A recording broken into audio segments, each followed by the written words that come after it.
I heard every word, goddammit. I translated for myself. It went from your hands into my brain and out my mouth. And you know what? I think you were lying.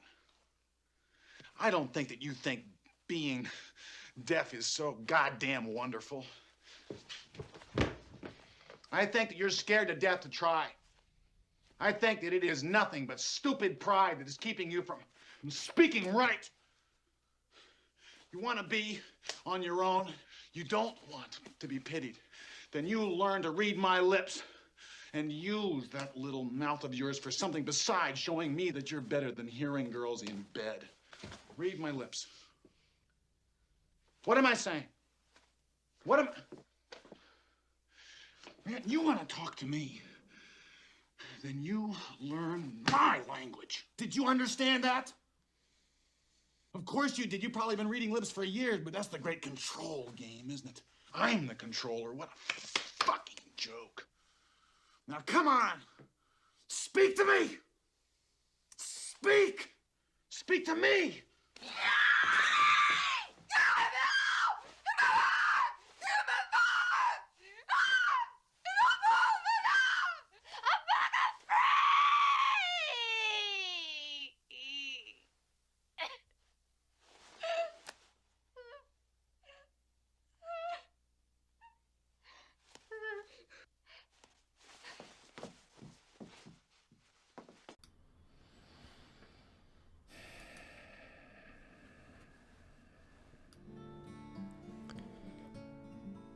Good evening, everybody.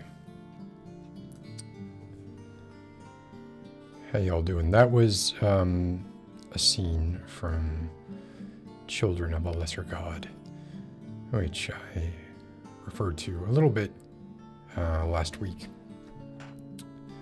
It's a very, let's turn this down a little bit. It's a very touching scene wherein the Marley Matlin, who is deaf in real life, plays a deaf person who is at a school for the deaf, refuses to try and speak, and William Hurt's character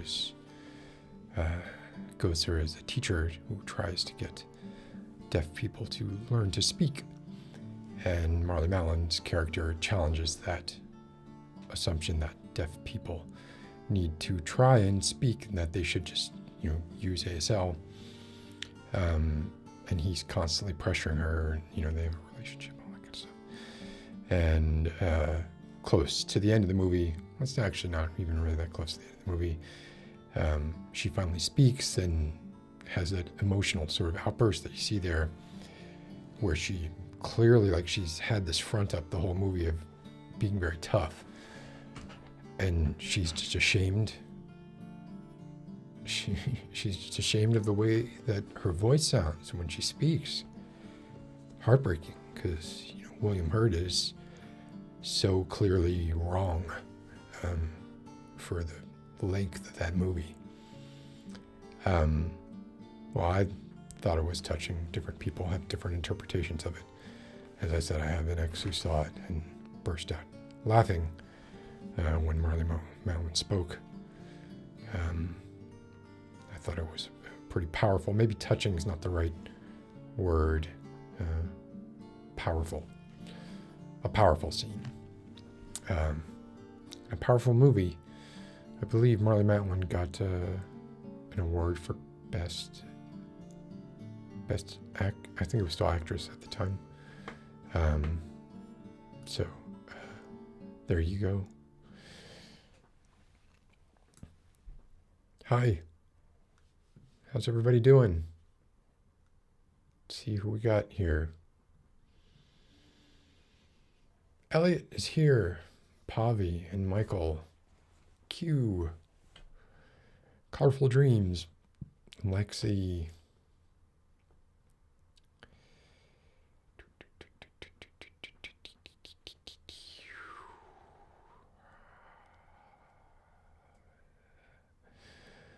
And it's just the four of y'all.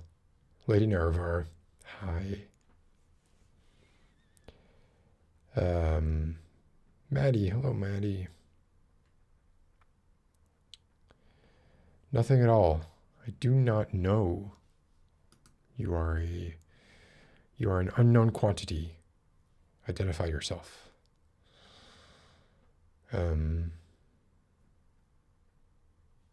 Dreading this. Why would you be dreading this, Elliot? I don't understand.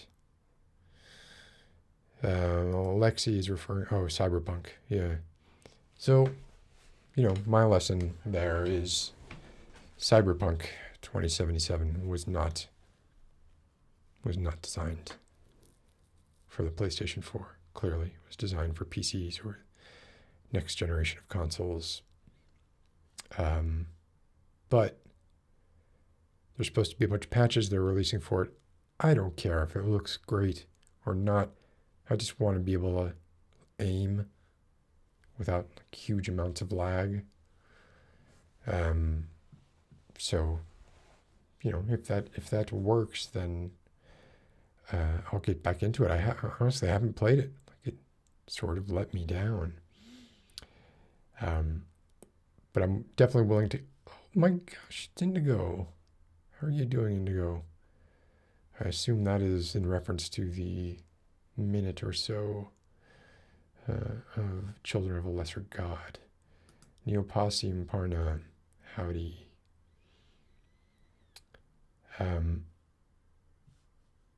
Oh, was there no audio?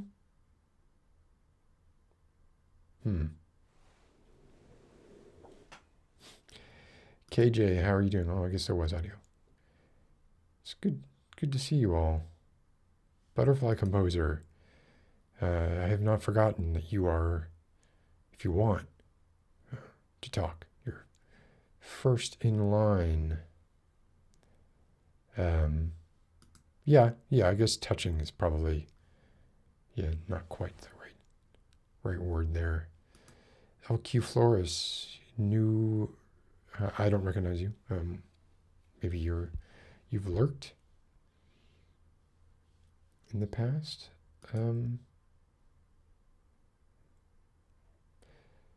You shouldn't feel bad. I know I would feel bad too.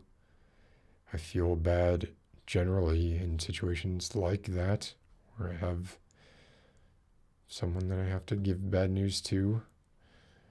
But you're only hurting them in the long run if you give them a good grade on a poor paper. Oh, finally. I was wondering if Becca would be here. Nasha. I didn't know that this was a phrase. The nomenclature changes so often,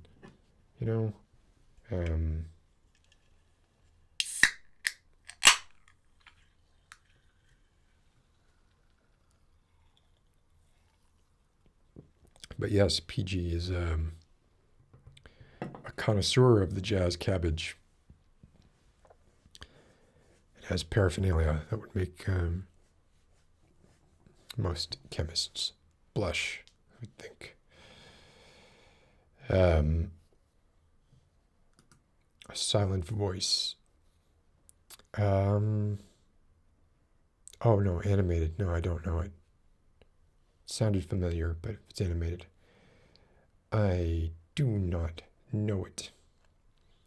But happy to check it out. I have some stuff. PG, what does PG do? Okay, yeah, you all talk amongst yourself. I will go on with what I was... I have some stuff I wanted to talk about tonight because it's stuff that's been lingering in my head. And I've been thinking about it a lot. And I think we need to break up. It's not you. It's me.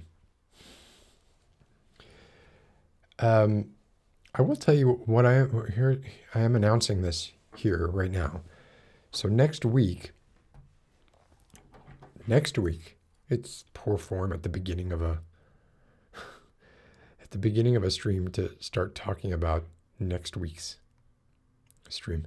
But for next week, which will be the 23rd, the evening of the 23rd, I want to do a giveaway. So if you have, I need to figure out the exact specifics about this. You're probably going to need to have a PayPal account.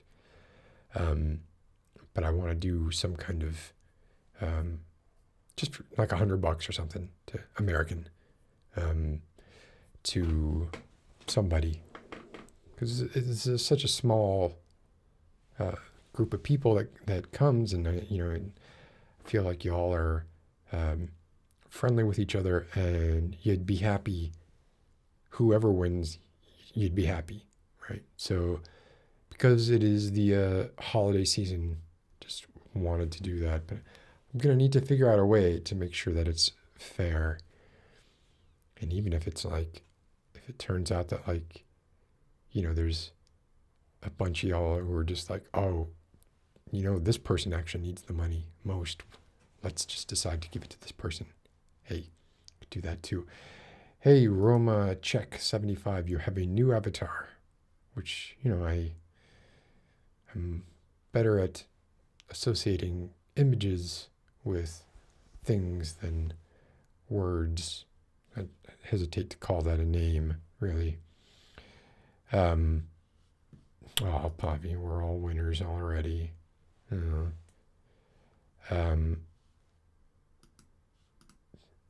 what does that have to do with... I can still send money via PayPal to somebody. It wouldn't be done through the stream. But on that topic, we're close. We're close to it.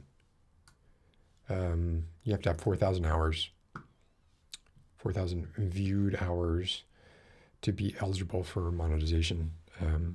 So these streams will eventually be monetized. I do enjoy these a lot, but they do. There's a cost associated with them.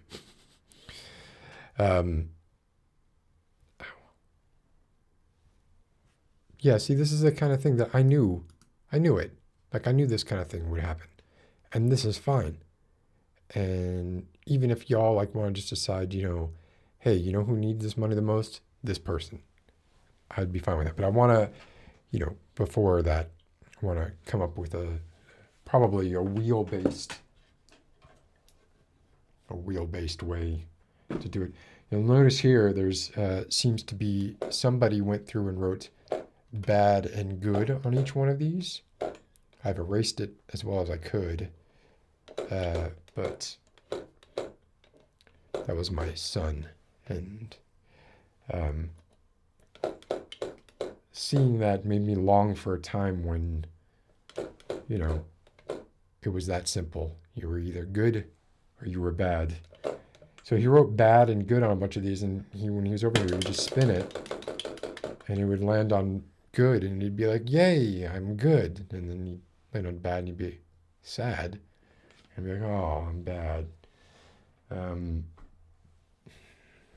Let's not get into the nuance of... Yes, it is from the Negan video. I've used it in the stream a couple of times to determine who I talk to. But it quickly got to the point that, there's a pool of about 30 or 40 people who watch this. So I don't really need to use it. If I needed to use it, I would bring it out. So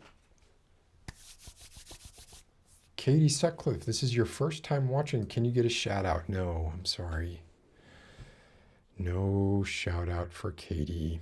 This is good, Michael. Yeah, it's the dawn of a new era starting January 20th. All things will be determined by the wheel, just like Tina Turner. What? I'm blanking on Tina Turner's name in Beyond Thunderdome. Bust a deal. Break the wheel. Beard hair.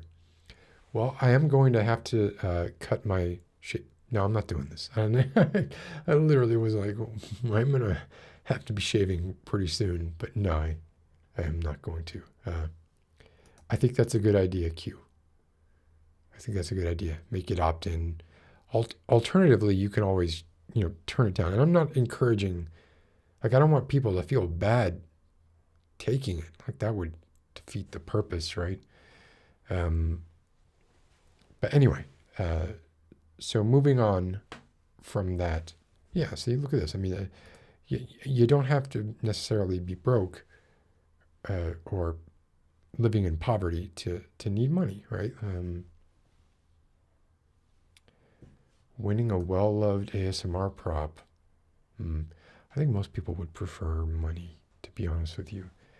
And if you think for a moment that I'm ever letting go of this guy, I'm never letting go of this guy.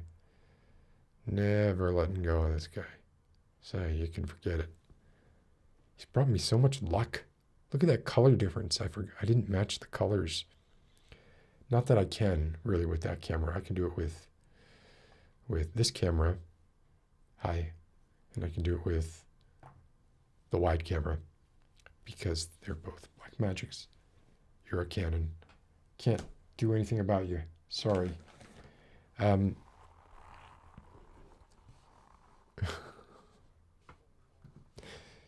Just send you a fucking cup or something. Wow, look how green the sky looks tonight. I have a new lookup table that I'm using that makes certain colors pop a little more. And he looks so much better on screen than he does in real life. He's quite faded, actually, in real life. Anyway, so next Wednesday, the 23rd, there will be a $100 giveaway. Or maybe two $50 giveaways. I don't know. Figure it out. Open to suggestions as well. But this week I wanted to talk about, before talking to y'all, I wanted to talk a little bit. I don't know if you're being sarcastic here, like making the green joke, but he really does look especially, and it's kind of like a bluish green too, right? Or is it, yellowish green? I don't know, but he's definitely much more colorful than he might usually be. Xmas before Xmas. Yeah, and I might also do I'm bored and lonely on Christmas Day stream, but I'm not going to commit to that. A bit of a stomachache. It's weird. Oh, gosh, gently reminding me about the Hierophant stream. Oh, boy. Yeah. Thank you, Q. I will. It's been rough. Kind of wondering about suspending that. But I wouldn't, even if I did suspend it, I would still, I realize that one of those months has already gone by already. You all are owed one. So I would still do that. Death of the author. So there's a guy, French philosopher, had a couple of days off work the past few days. And I spent a lot of it just kind of sitting in my yard. It snowed for the first time significantly today. Sitting in my yard, listening to audiobooks, watching, the last of the leaves fall, doing stuff like that, walking, pacing my yard back and forth. My neighbors not liking it. Oh, Michael, I hope your father gets better. But one of the people I was reading was Roland Bart, and he's a French philosopher. I was also reacquainting myself with Camus, which I had already reread Myth of Sisyphus a couple weeks ago, but I hadn't read The Stranger for a while. I don't really know when the last time I read The Stranger was. Reading that, and then his essays on rebellion and rebellion, something and death, something rebellion and death. But yeah, so Camus, Roland Bart. Roland Bart was the author, ironically, of the essay "Death of the Author." And I mean, I've been kind of like sort of circling around this subject for a while, have been talking to people about it.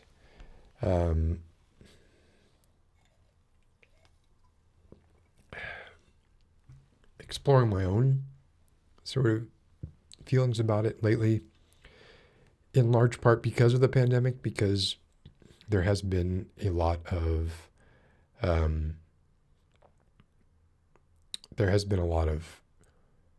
stuff that I've watched that I would not normally watch.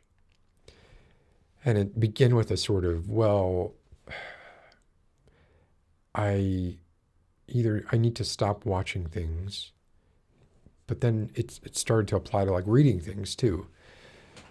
And then I just wanted to like get to a place. I was like, well, can I get to a place where I can still somehow be productive if I'm watching or reading things that aren't necessarily what would be considered intrinsically enriching? And that kind of led around to this idea of Death of the Author. So Roland Bart, in his book of essays, Image, Music, Text, I don't need to go to the other one to do that. He has a very short, it's strange that he's so well known for this essay. It's like 3 pages long. And he's written a lot of stuff. But he seems to be like, when people bring up Roland Barthes' name, they talk about Death of the Author. I'm just going to read like a paragraph from it, because this is, to me, like the nub of what it is. And that is, okay. The image of literature to be found in ordinary culture is tyrannically centered on the author, his person, his life, his tastes, his passions, while criticism still consists for the most part in saying that Baudelaire's work is the failure of Baudelaire the man, Van Gogh's his madness, Tchaikovsky's his vice. The explanation of a work is always sought in the man or woman who produced it, as if it were always in the end, through the more or less transparent allegory of the fiction, the voice of a single person, the author, confiding in us. So a lot of like what the surface, a lot of people hear that, and like the surface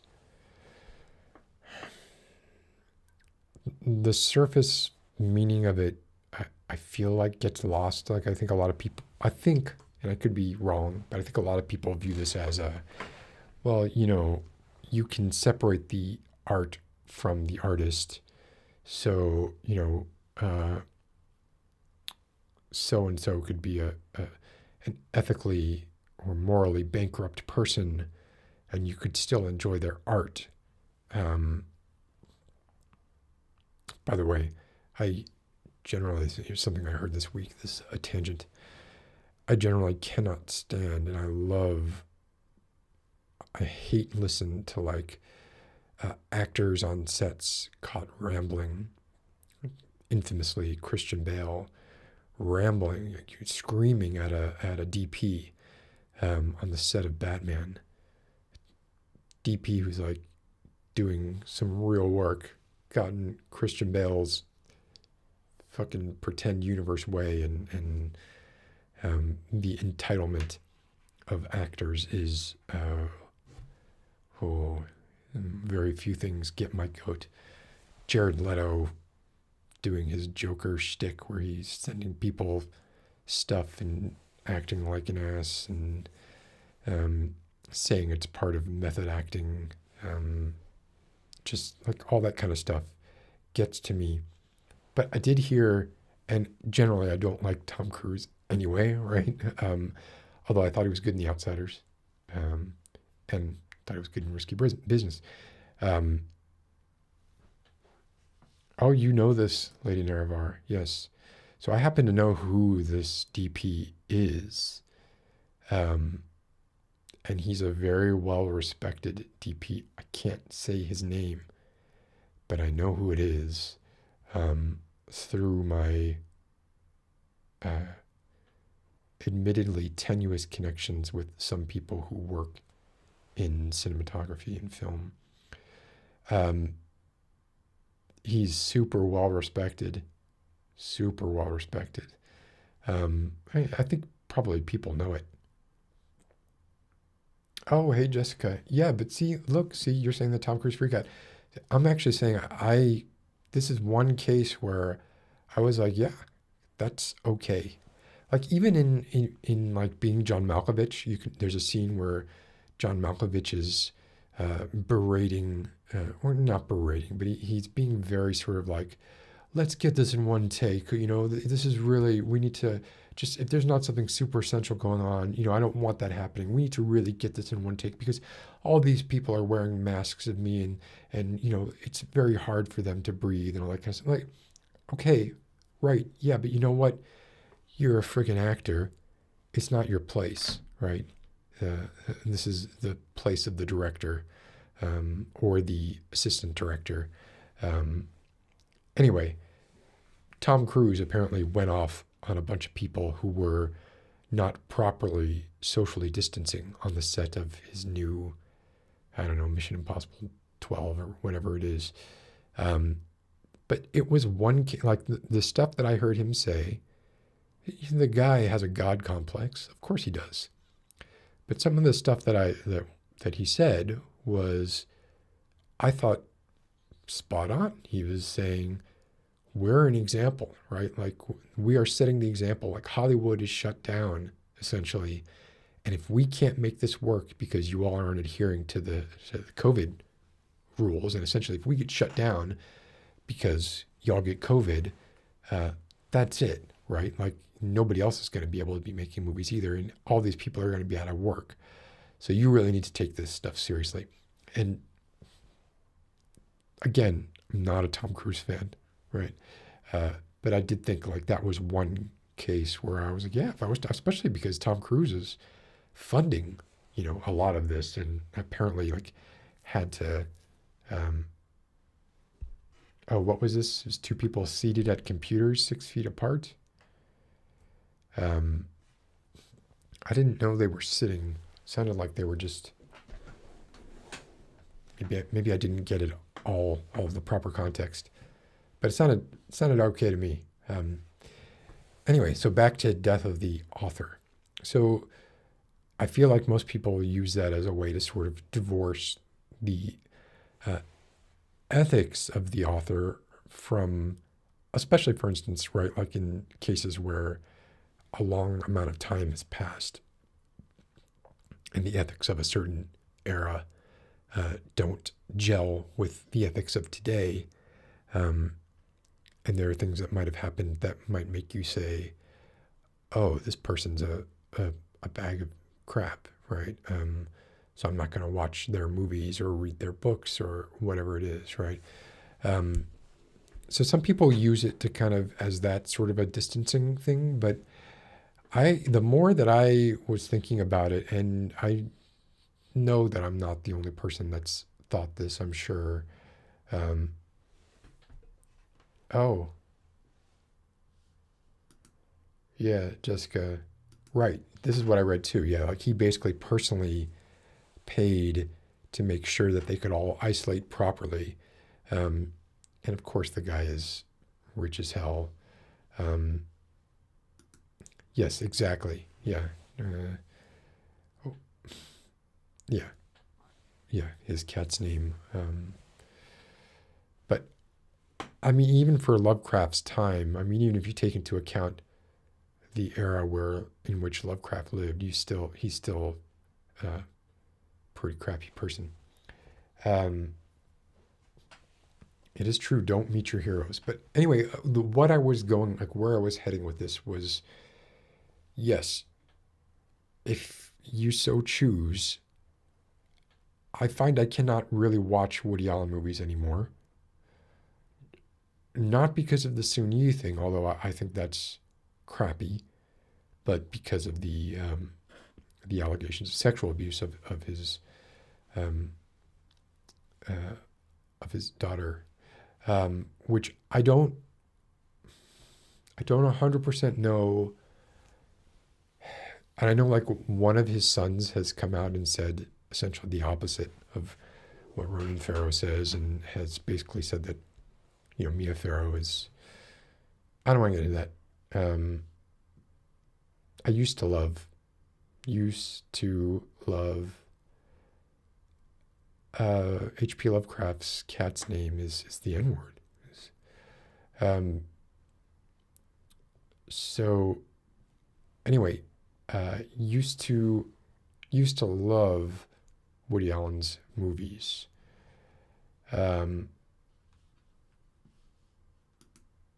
Well, yeah.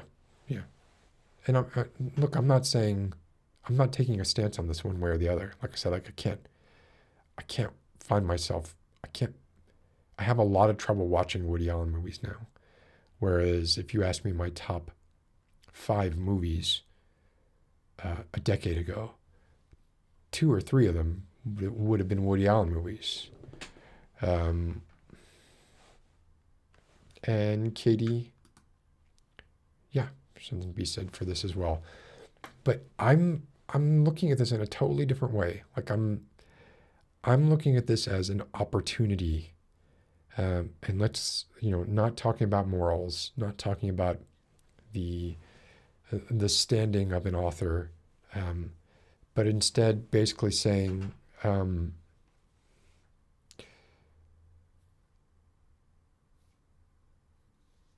if an author created something horrible, created something not good, admittedly, like what is the yardstick for that? But I think there's some things that you can just say has no redeeming value or very little redeeming value. The general consensus is they created something that has very little redeeming value. Is there a way, or is it worth your time to save it by using death of the author in more of its intended form, which is once the word is out there, it's not even the relation with the author, it's the author has no say as to what the work means. And that every time somebody sees their film, reads their book, whatever the medium is, looks at their art, they're creating a version. And admittedly, like for some mediums, there's less room for the abstraction of the type that I'm talking about. But in some cases, there's plenty of room for it. There's more room for it in reading than in films, for instance. There's more room for it in abstract art than there is in realism. There's more room for it in postmodernism, if you want to apply it to philosophy, right? The more sort of leeway that you leave between your encoding as the author, your encoding of ideas, and then the decoding and subsequent re-encoding and meaning for your target, the more ability there is for the person, the consumer, the target, to use the work more as a reflection of themselves and a method for them, a method by which they could examine themselves using what you have created as a sort of a starting point at most, a writing prompt, right? So the complete work, looking at the complete work as a writing prompt. So I'd written some notes on this here, right? because I want to be sure that I get it right, because I'm not sure if I'm communicating this properly. And part of the problem is communication. So here's what I have here, right? So communication at its most basic level. So the purpose when you're communicating is to get the thoughts in your head directly into someone else's head. Now, if you're saying something that leaves very little room for any sort of interpretation, these glasses are, well, I mean, even like, for instance, right? This frog is green. How green is the frog? Whatever, that's something that generally would be pretty easy to translate, right? It would be, I have the idea, I want to express the idea that this frog is green. I have to represent that. I have to de-abstract it and encode it into this thing called language, right? Find the right words for it. This frog is green. Then I have to either write them down or say them or record them or whatever. And if I'm recording a video of it, my inflection matters and my everything else matters. If I'm writing it, it is generally more open to interpretation. Although, there are in something that's not, if it's not semiotic based, but more literary based, then there's less room, or there's more room for interpretation. Then I send that to you. Here, sending it to you. Oh, he's so cute. Like when he's out of focus like that. I send it to you, the target. You hear the words or read the words, the frog is green. You go through the reverse process that I went through in encoding it. So even like at the most basic level, right? The most basic level, which is a thing is a color, right? Not forgetting for the fact that color doesn't actually exist, right? And that color is a function of light. Even at its most basic, what you have is like this incredibly sort of complex system of telephone. I mean, it's like the game telephone, right? Where I'm trying to convey the thoughts that I'm having to you. So,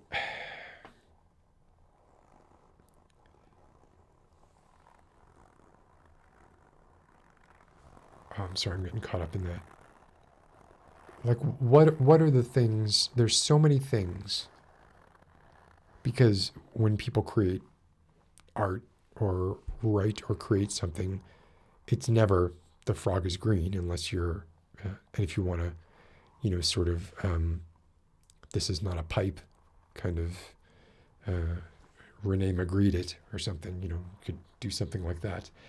But even so, there are so many things that can go wrong between the encoding of the information, the delivery of the information, the deciphering of the information, and then the interpretation of the deciphered information by the target.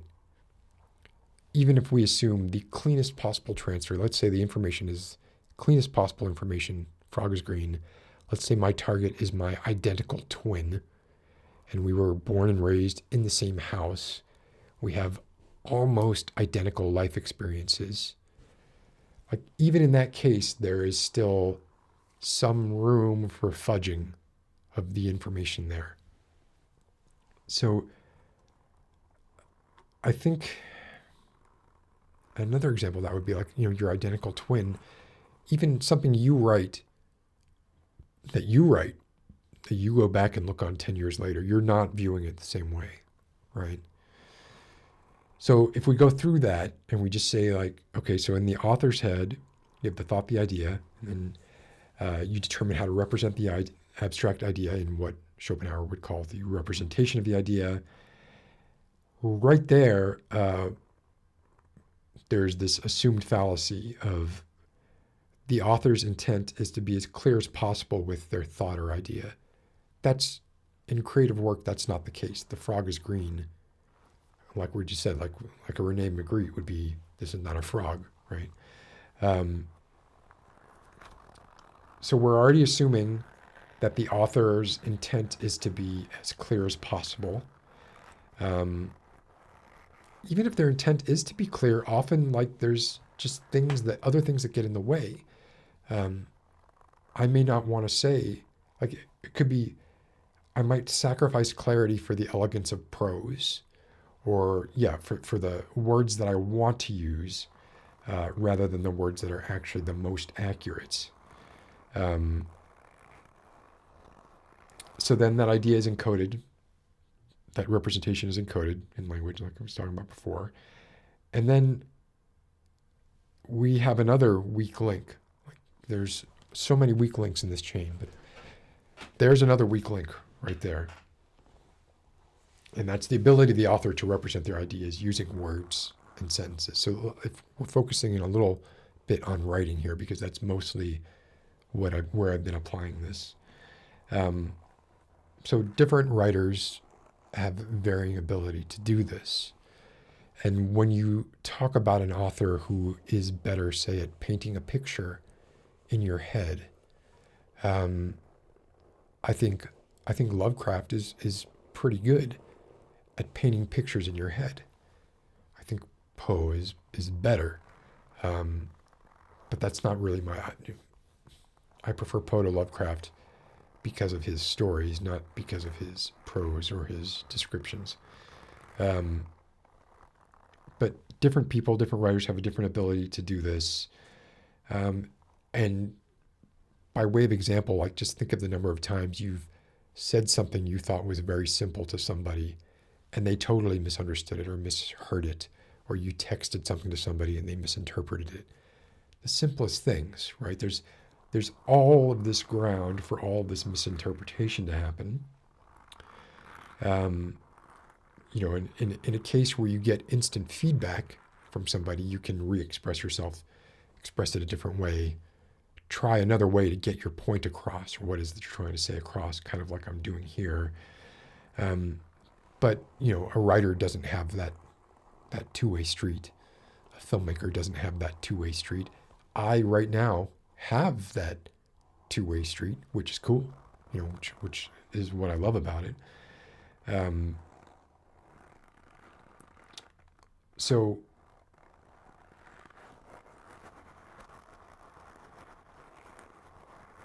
now the idea leaves the author's head and goes into the target's head, right? So the target is presented with the representation of the idea. If we're talking about reading, it's devoid of semiotics. It's linguistics only, right? And even like in I don't think you could even say that like video is better than reading for conveying meaning.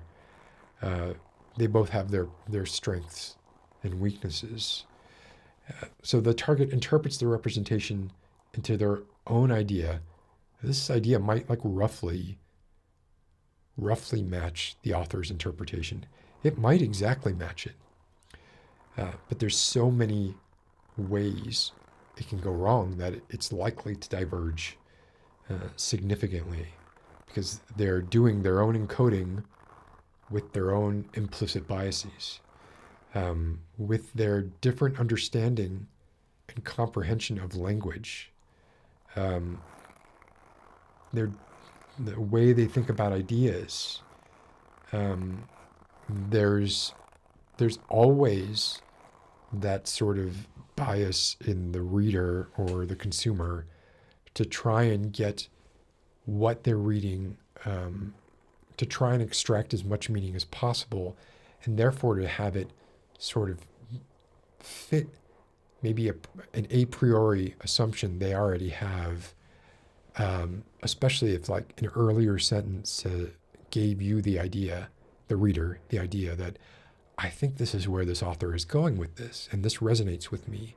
You're then going to try and interpret future sentences to fit with that idea, which may not at all be what the author's intention was, obviously. So even if we do that, even if we assume identical twins, identical upbringings. We're ignoring cultural differences, language barriers, eras, global references, the Gestalt meaning of things, ontological differences, different stages of life, personal biases, as I mentioned before, like existing ideas in the target's head, conflicting schools of thought that you may try and shoehorn an idea into what you want it to be. It's really, it becomes really bad once you start to take into account translations, right?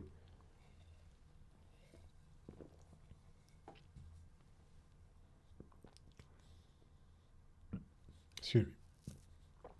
For example, right, Proust's magnum opus, à la recherche du temps perdu, was for a long time in English was interpreted as remembrance of things past. Why was it translated that way? It's since now generally been retranslated as In Search of Lost Time, which is a more literal translation of the words as I understand it. But I guess the only thing I can think of is the romance of the words, remembrance of things past, sounds better as a title than In Search of Lost Time. But that's like one example.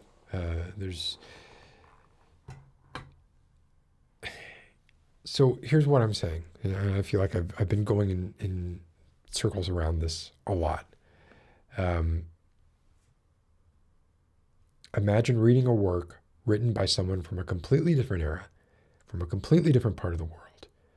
Their work's been translated or retranslated maybe more than once. So there's all these layers of coding and decoding and recoding and all the errors that those layers of coding and decoding and coding introduce. And now those thoughts are translating across time and space. It is inevitable that context and intent is going to be lost. So the challenge that I have sort of placed before myself, almost as a way of, as I said earlier, killing time or trying to be a productive consumer, has been to really kind of be an active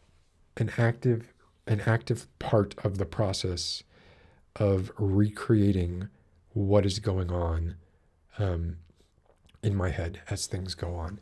Now, another really good example of this for me is the recent movie that we talked about quite a bit on this show. I'm Thinking of Ending Things. So I was trying to apply that when watching that movie, which I read the book after watching the movie. I'm almost positive it was after. So for people who have not seen that movie, for the first half of that movie, I was in heaven.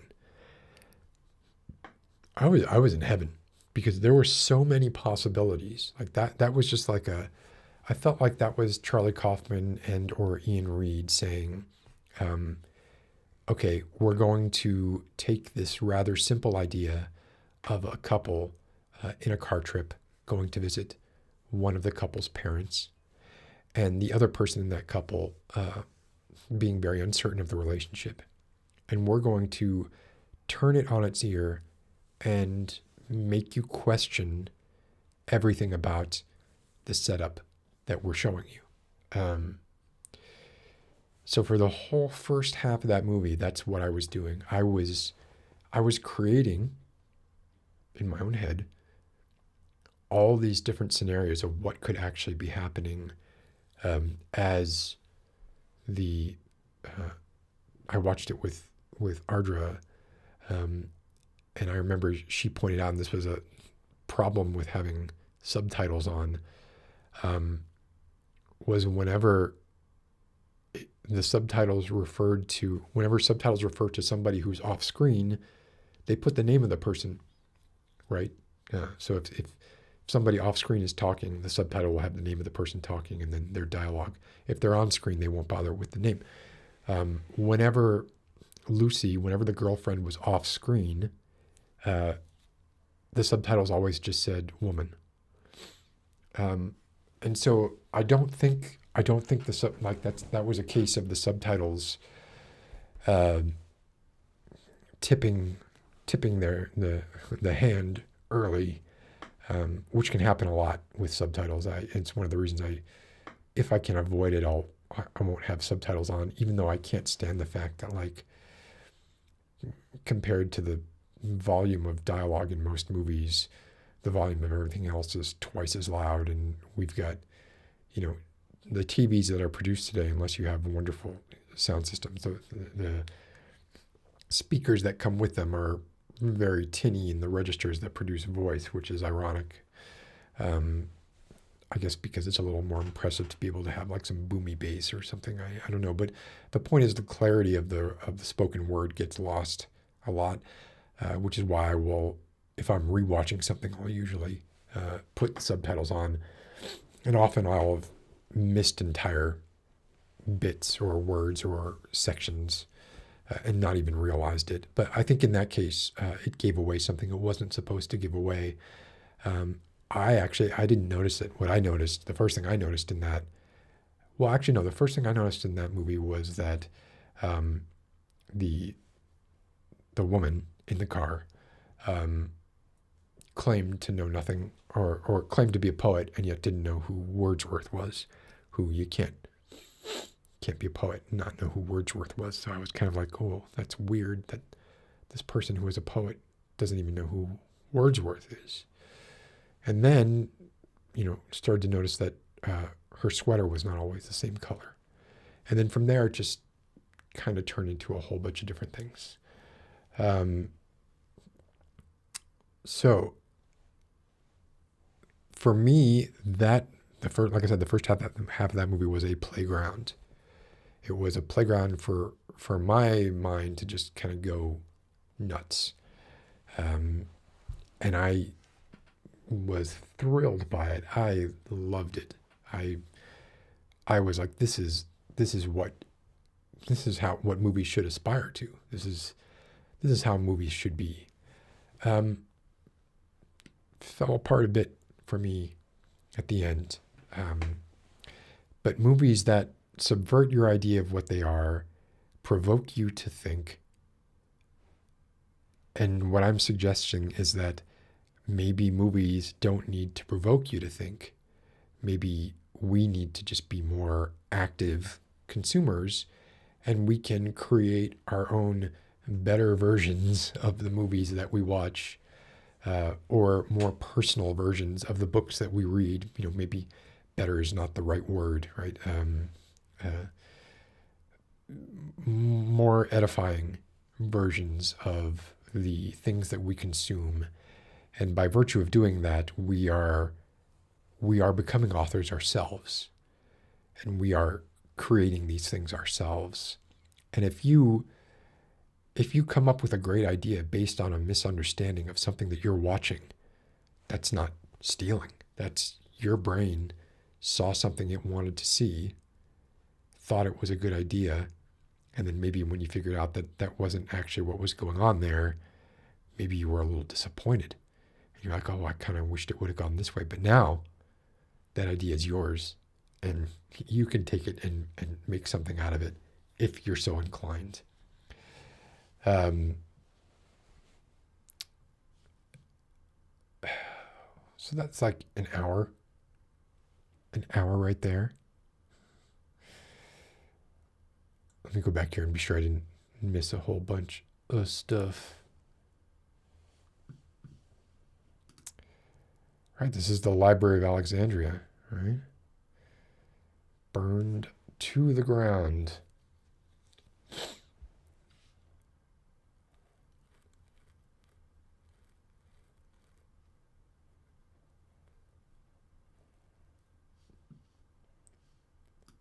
Wait, what?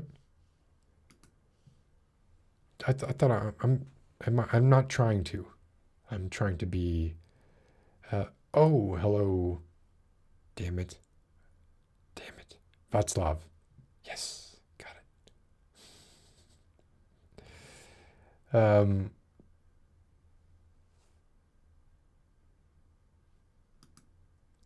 I was going off. I was.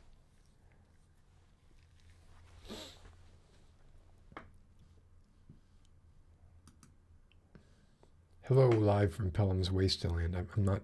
I don't know if I have seen you here before or not.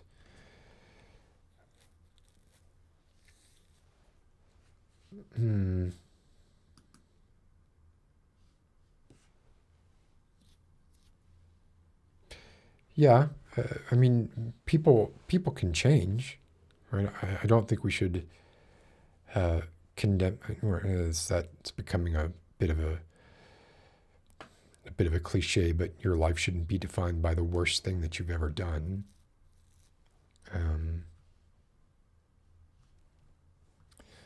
So that's what I wanted to talk about. I'm seeing if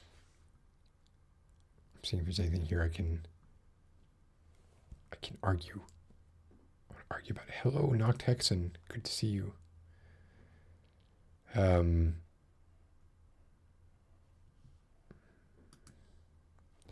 see, but that is such a great, like, I don't have the patience for that. I've read the same book, different translations of the same book, but separated by a fair amount of time, to the point where I couldn't tell the difference, right?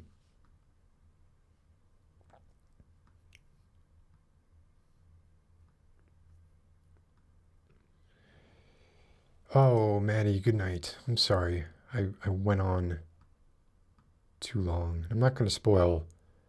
I'm thinking of ending things. It's, I mean, it spoils itself, honestly. Right.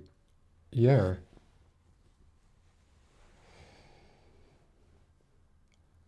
I don't. I feel like there are obviously there are authors who do this on purpose, right? And their work is meant to be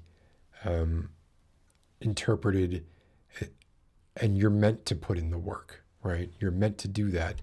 But there are authors who, I mean, I don't think Stephen King does that, right? Like, he's just telling his story, and that's it. And if you want to put the extra layers in there yourself, go ahead. I guess I'm just saying, for instance, I bought Tenet, finally. I haven't seen it. I bought it. It's now available on streaming. I was not a huge Christopher Nolan fan. I loved Memento. I know it gets a lot of like hate now, but I thought it was great. And I liked Following, and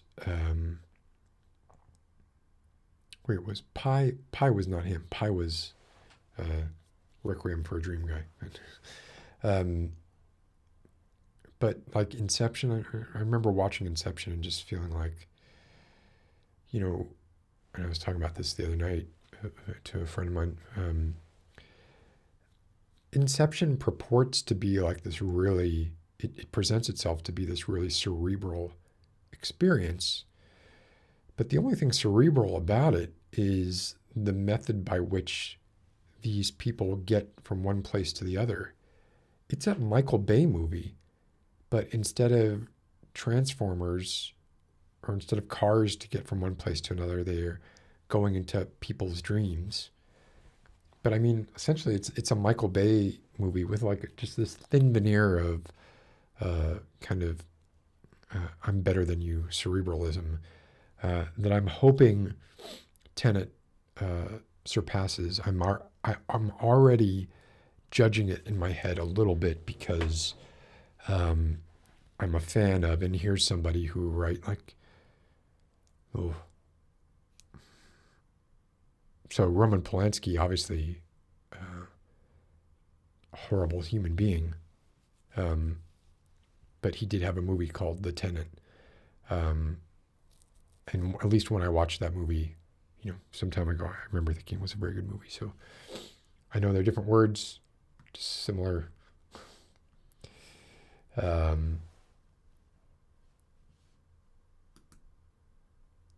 This is exactly what I love is anything that has layers. But again, what I'm suggesting here is that you can, or you might have the ability, or we might have the ability to create those layers where they do not exist, and it makes them no less valid.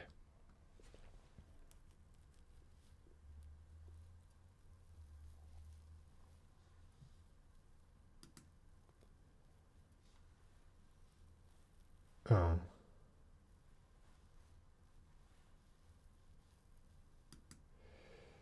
I went through a very brief poetry writing phase, very brief, when I was young, and I abandoned it. It's clearly not my cup of tea. Oh, hey, Sean. How are you doing? Yeah, just snowed here for the first time this season. Good to see you. Oh, Jessica, Cyberpunk is not going well because I'm playing it on a PlayStation 4. I'm waiting for some updates to make it playable before I continue with the playthroughs. Okay. So, here we go. So what about when the author effectively doesn't exist anymore, like Homer, or when a sole author never existed in the Bible or Epic Gilgamesh? But that's fine. Like that, since what I'm talking about is removing the author from the equation, who cares? Like that's all the more, if they are legion, then even better.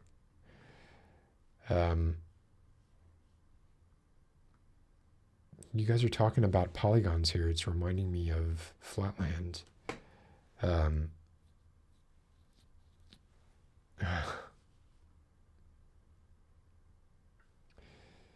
right, let me get down to the bottom here. Oh. I've never seen... So if you all have recommendations for movies and or books that are layer filled, where you get out as much as you put in, please recommend them, because I'm looking for them. So I will remember that. Okay, so yes, and this is true. If you've bought Cyberpunk 2077 and you're not happy with it, you can get a full refund, which I think is pretty good of CD Projekt Red. I'm hoping that they will address the stuff that they need to address. I'm hoping that it will be playable soon on the PS4. So let's talk, people. Let's talk. Butterfly Composer, you have a place. You're first in line if you would like to talk. You don't have to, but if you would like to. My nose is really itchy tonight. I'm sorry. This can't be a great look. And there's no I do have the spinner. Actually, might even have it in this box. Maybe not. I got one of those bags you can get off Amazon that are like tactile bundle fidget toy set made in China.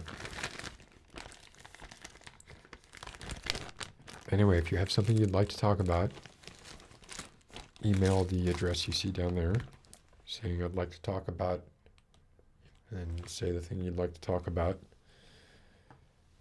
Butterfly Composer, you're first in line, like I said.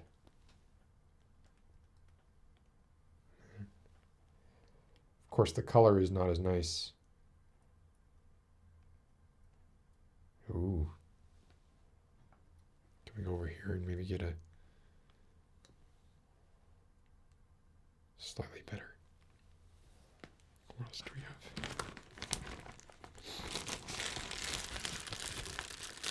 A bunch of different color foam. It's really fidget toys, are they?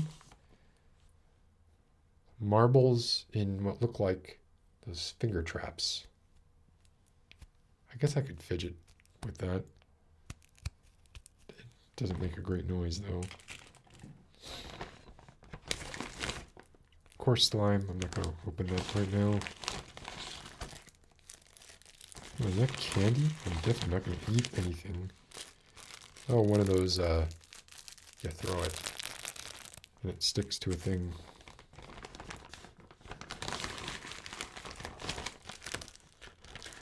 Oh, I've seen these. I like these. Little edamames. You can push them out and they've got cute little faces. Not really like a fidgety thing, though. Still.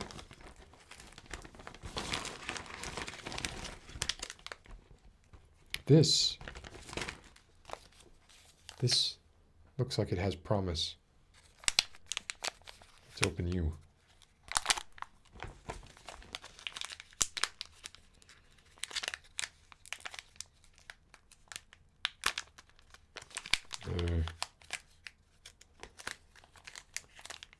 Let's get a pair of scissors and open you.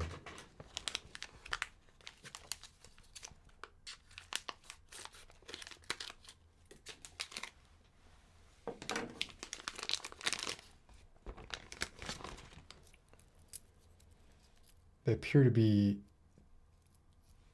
keychain rings with bicycle chain connectors and little pieces of rubber wrapped around them. Oh, actually, I like that.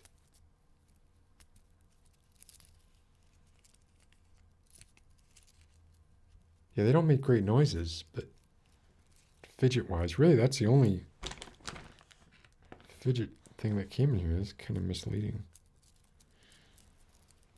But I dig them.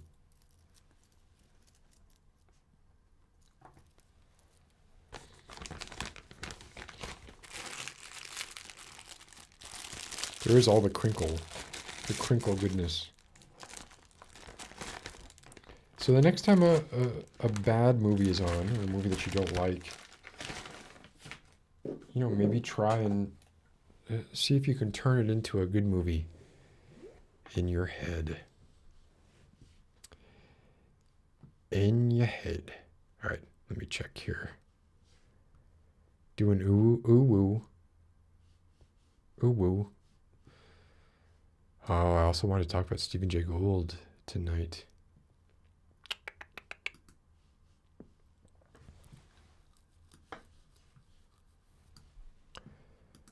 Stephen Jay Gould, paleontologist, one of my favorite essay writers.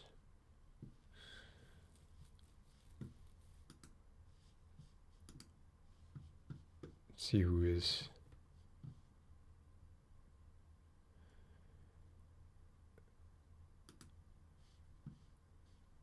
Okay. So I am, let's do this. I'm turning this on. Let's get that.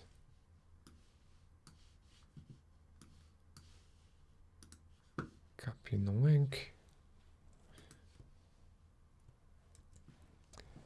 So Butterfly Composer had a court case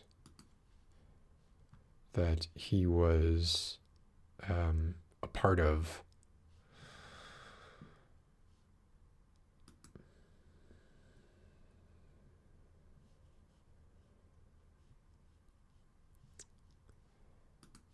Oh, That's so sad. Sorry.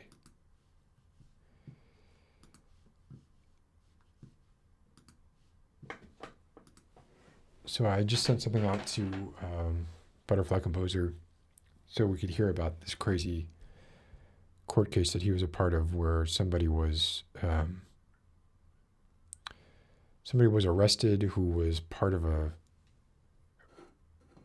he was human trafficked or something. I don't remember the details, but I want to know more.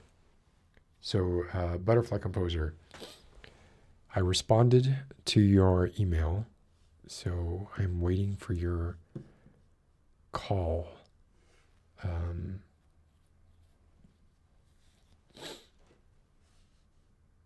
Really? Just from what?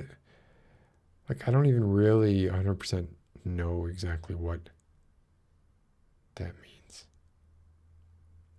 Should I not have said it? Perhaps I should not have said it.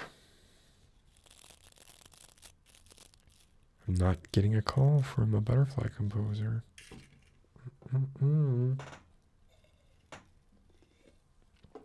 Can't have dead air. If I don't hear from Butterfly Composer, might have to launch into an essay by Stephen Jay Gould, who says was a paleontologist, died in 2002, was the paleontology chair at Harvard, I believe, or natural.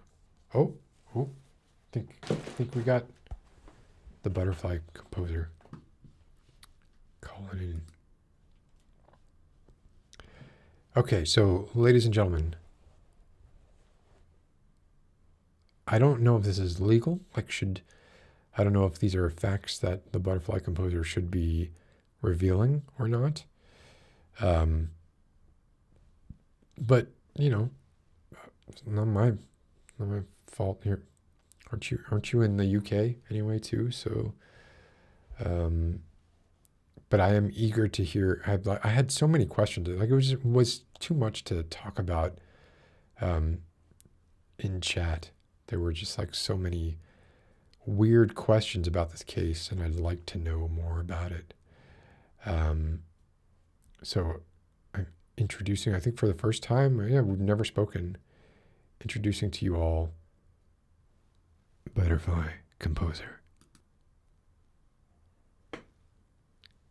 Hello, Butterfly Composer. Can you hear me?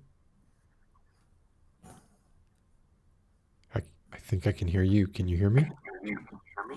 Yeah. Hopefully. Yeah. Wait, can you try talking again? I think there's a... Can you hear me? Yeah, I hear you. I think there might be some lag. So I think it's taking a few seconds for you to hear what I'm saying. But everybody say hi to... Is that... Should I call you a Butterfly Composer? Is that... Or... TBC? You can call me Daniel. It's fine. Daniel? Okay. One step closer to the law knowing who you are, and you're about to reveal details of a case that maybe you shouldn't. It was a public case. What's that? It was a public court trial. So okay. So can I hand it over to you, because there was a lot to it. I'm curious if you could just briefly, the highlights. You don't need too much detail, but there was a lot. There were a lot of like moving parts. So I think even if you're just doing the highlights, there was quite a bit there. So this guy gets arrested in 2014 in Liverpool. He was the gardener for a meth farm, basically, and I think there was some other drug, but it was mostly meth. A meth farm. Mm-hmm. Okay. So he gets arrested, he gets tried, and he gets put in prison. At the end of his prison sentence, he applies for what's it called? Asylum, political asylum in the UK While he's still in prison. while he's still in prison. And that's legal. That's And then, above board there. yeah, that's fine. He can do that because he's a convicted felon, but he's still allowed to at least apply for political asylum. Right. Yeah, yeah. And then as they were applying, he was like, "Well, why are you applying? Why? Because you're a convicted felon. Like, it's going to be difficult for you." And then this story came out, and it's an insane story. As anyone who was there a couple of weeks ago, well, I think it was last week. If anyone was watching this case as I transcribed it last week, it's an insane case. So let me look at this notes. Okay, so the guy was human trafficked out of Vietnam. Sorry. Good night, Knock Texan. Sorry. I'm not following the chapter call, so I'm sorry if anyone leaves. So the guy's human trafficked out of Vietnam. Okay, right. To the UK, to Liverpool. To Liverpool, yeah. And forced to work. Forced to work in the farm. He's locked in that house. He can't leave. And he's paid in food and a bit of money, I think. So when you say farm, though, right? Like not very much at all. Meth farm is really just a lab you're stuck in, right? It's this person was not walking around crop fields. There's some depends on the drug, but there are some that require plants that actually need tending to, and then there's some where you're just developing chemicals and stuff. But this could have been the case as well, but it's not. And I guess this person was. There's a few questions I have. Like, one is, right? Do you think this was legitimate? Right? Do you think this person's claims were legitimate? Were they human? Do you believe this human trafficking occurred, and that this person was basically stuck? Maybe not, like, didn't need to be like kept under lock and key, because what were they going to do if they? Although I guess if they had left, why then they would have applied for asylum right then, right? That would have been a course of action. So maybe they were in fear for their lives. Is that what they claimed? Is that what was this? It gets clearer after a bit. Okay. So at this point, the asylum process is like, okay, wow, this is a huge accusation. We need to investigate this. Let's get you a legal team. Let's sort all this out. As he was going through that process, he just vanishes from his legal team, from the system, from the police, from everyone. He just vanishes. So he finished serving his term. Yeah, he's finished. He's got out of prison, and he's now going through the asylum process. Okay. The system is working as it should, basically. Right. Then he's gone. He's just vanished. So there's like, when you get out, was he on parole or something? He needed to check in with his officer or something like that, and he stopped doing that, or it's some time after. He may have completely served his parole, or he may have just been let out because he's finished his term completely. But that wasn't relevant to the case. Yeah, he just vanished. Sometime after being left out of prison, he just vanished from his legal team, which is unusual. Especially for applying for asylum, Basically what has happened is he's been re-trafficked. He's been recaptured by the same gang from the Liverpool. They've caught up to him wherever he is. He's been recaptured and put into a different farming, doing the same thing again. But then, so how do you know that that's what happened? Because he escaped the second time. The first time the police let him out because they figured out the farm was going on. He was locked in. They broke down the door, and there he was. This second time, he managed to escape, and he managed to get to his team that was already looking for him.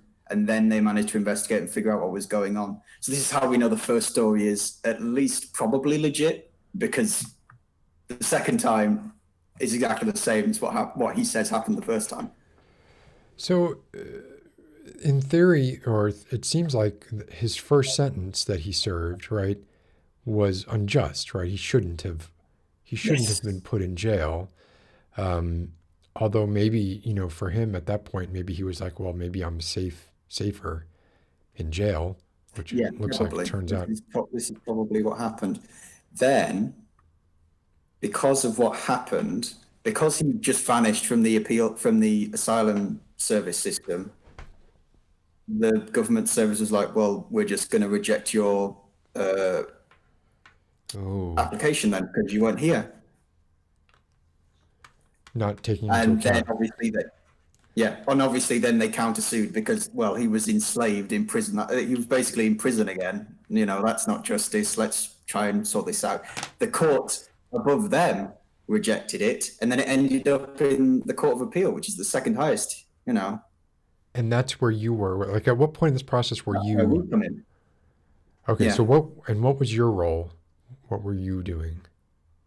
I was just observing as a student. Like, they like students to look, especially at Court of Appeal stuff, because then they know there's a massive, complicated legal court case that you can read up on afterwards. So you're a law student. This has gone on for ages. This happened. This has gone on. This is like a massive miscarriage of justice starting in 2014. So this is 6 years in the making.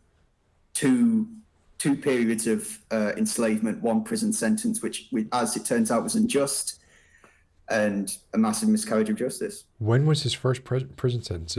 Did he go to prison first in 2014, or was that when he was trafficked? Yeah, he was trafficked and found in 2014, so he was probably trafficked sometime before then. Right. Okay, but so it wasn't a long time though. He wasn't there for years.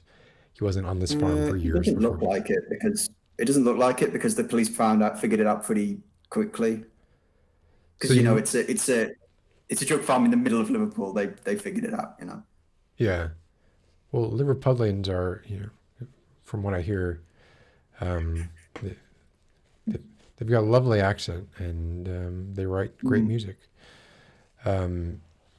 So I guess where I'm still a little bit foggy is they got him out the second time. The case that you're hearing is the case for him to get asylum, or what was the case actually being heard? To allow him to extend his time limit so he can actually carry on with the application process. Okay, and not go back to Vietnam. Do you know what sort of precautions were going on as far as what's to stop him from just getting kidnapped again by the same? If there's... He wasn't allowed to appear in court himself, and it's all anonymized and stuff, both because of that and because apparently he was sexually assaulted during his enslavement both times. So, it was a mess. It's just one of those horrible cases that you expect to happen in some other country, not in your own, In the UK, what is law like when it comes to wrongful imprisonment and civil cases brought against the government, for instance? Could he sue? The government usually loses. What was that? The government usually loses.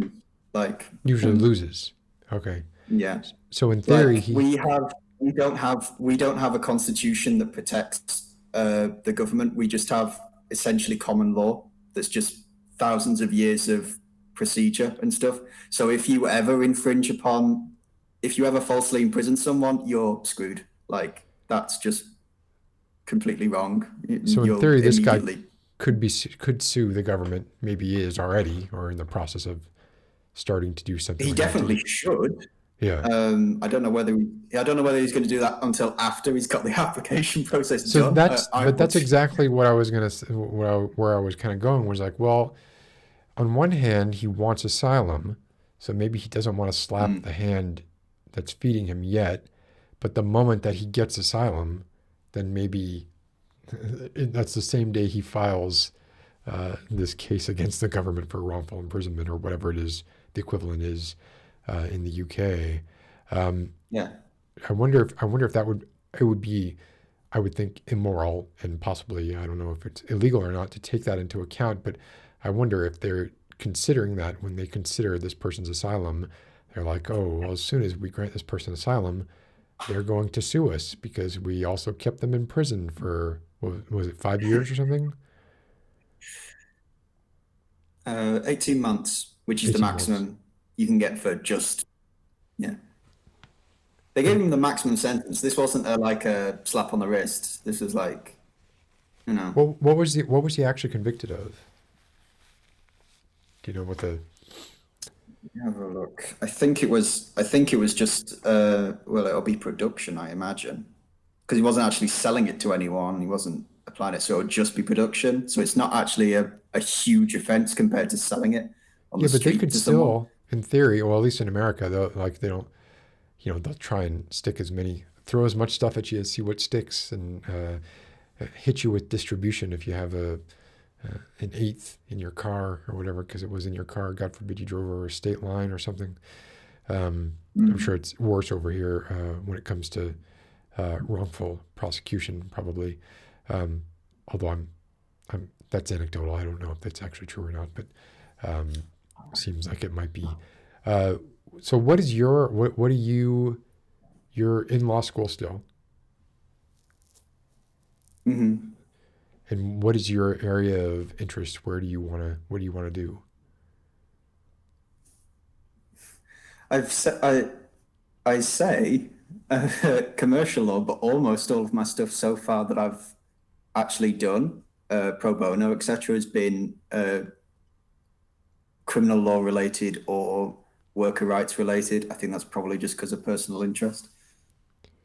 So you might be a defense attorney, right? Or you might go there, or you might commercial law. I would guess is where barrister. Yeah, I don't know the actual terms over there, right? So, but commercial law is where the pounds are, right? That's where yeah.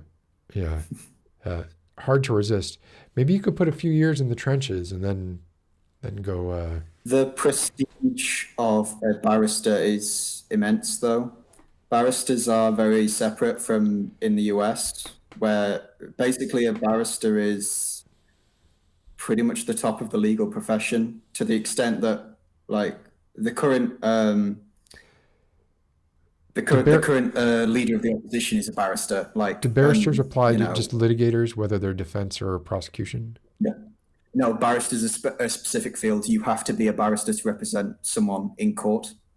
Solicitors are lawyers, but they're not capable of speaking in court. So barristers are defense attorneys, essentially. Yes, and prosecutioners and anyone else who does anything flashy, I suppose you call it, in court. Whereas the solicitors are like about 95% of the law profession. What are QCs? QCs, Queen's Bench. But what does that mean? So they,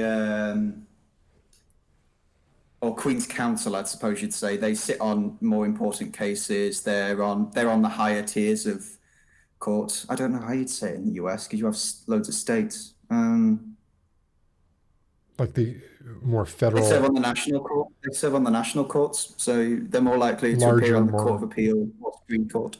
High-profile cases, or larger. Okay, or cases that have gone up the chain of appeal.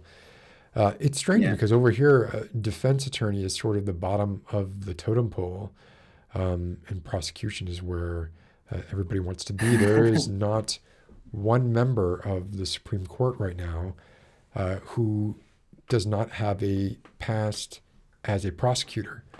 And very few defense attorneys are generally poo-pooed, which is why there are lots of programs over here that will try and subsidize law students if they agree to do like a couple of years as a public defender or in the interest of public defense upon graduation. So that's an interesting, unfortunate problem that we have here, because you end up with a lot of people in public defense who aren't really interested in doing their job. They're more serving their time, Yeah, we sort of have a different problem, which is that We have most barristers are super into defending and prosecuting the law to the best of their ability for almost no pay. Like it's something like less than minimum wage, the hours they get paid and stuff like that. But because of how old the British legal system is, it's so tied into the aristocracy that it's more tied into the aristocracy than our members of parliament are, for example. So if you're a really good barrister, and you politic well, you will end up as a law lord. Like, that's kind of how it works. So that is the path of, that is how you get to being an MP or being just getting into politics, right? Would be through being a barrister. That gives you a lot of cred. Is that... You could go that route, or you could stay out of politics and leapfrog over and end up in the House of Lords instead. Like, you don't have to. If you become like a really good judge or a well-respected judge, you kind of end up being appointed a law lord instead, and you both have voting power in the upper chamber and be on the Supreme Court as well. I'm not. The UK is a parliamentary democracy. Is that right? Or is it? That's Canada. Wait. UK is a parliamentary democracy. Okay. All right. Yeah, I don't understand that half as well as I'm acting like I do. But that is, I know John Cleese played a very effective barrister in A Fish Called Wanda. That's. So basically, the idea is barristers have the prestige and eventually the political power, the authority, the superiority. Basically, like if you're looking at a lawyer in fiction, they're probably a barrister. Most of the past prime ministers who were lawyers were barristers. Most of the top law lords are barristers, etc. And then solicitors are the ones who get paid well because they do everything. So you might do a little of both, or you might just go straight to the money. Is that what I'm hearing you? Well, barristers are because they're supposed to be independent, aren't allowed to work for companies. They have to be independent. They have to be their own corporation, essentially. So you don't have private barristers? You can be a company's on-call barrister. So you're not taking any cases, but it just so happens that if a certain company was to call your office, you take their case. But you can't really be on the company payroll. Oh, that sounds like pretty easy loophole to get around, right? Well, yeah, I guess who wrote it. Yeah. Well, I guess there are the legal system is imperfect in every country. It's ancient. Ours is 1,200 years old. Wow. It's older than our parliament, and our parliament's 1,000 years old. Right? It's a mess. And reform is not on the agenda. It's not something that is happening, or there's not like a push for it. Reform is basically impossible because of how our parliamentary system works. Each parliament is supreme, and it's supreme over all past parliaments. So if a parliament now created a constitution and said we shall not follow it, the next parliament can revoke it. Well, that's not that dissimilar to like the term limit kind of problem that we have over here, where presidents just sort of overturn everything the previous president did. Yeah, well, that sucks unless you had like a succession of parliaments that were all in favor of doing one particular thing, but I guess that's not realistic. That's not the way the world goes. In some ways it's great because it means our law, our legal system, our political system, our democracy, our state can all evolve very naturally over time, rather than just be stuck somewhere arbitrarily 300 years ago, just following the letter of 300-year-old laws that someone wrote then. But then why isn't it changing more? In what way? In any way, like if there are all of these, and I don't know, what the particulars are, but I mean, for instance, like what we were talking about, like you can't have barristers that are technically employed by corporations, and yet corporations are represented by barristers that are not on the payroll but are given a retainer or something like that, and there's some skullduggery going on there. Why isn't there more? If essentially every parliament has the ability to rewrite what in our case would be like the Constitution, why doesn't that happen? Is it There's a few reasons. It's designed, the whole system is designed most of all for stability and consistency. So you can't just rewrite everything. If you could, but you won't, because that's just not done. And it sounds insane when you say it like that, but that's kind of how it works. But if you wanted to do something completely off the wall that's never been done before, you could. Like, for example, 20 years ago, we just decided, let's have a Supreme Court instead of the House of Lords deciding everything. Right, we have a Supreme Court now. That's I it. did not know that. That's fascinating. I had no idea. So when prior to 2000, if something was appealed, 2005, something like that. It's very, very recently. but Legally. prior to that, if a case got appealed or sent up and up, eventually it was just decided by the House of Lords. Yes. Huh. Well, decided by the law lords who are in the House of Lords. But Right. yes, the final Court of Appeal for quite a lot of the Commonwealth is the House of Lords or the Privy Council, one of those.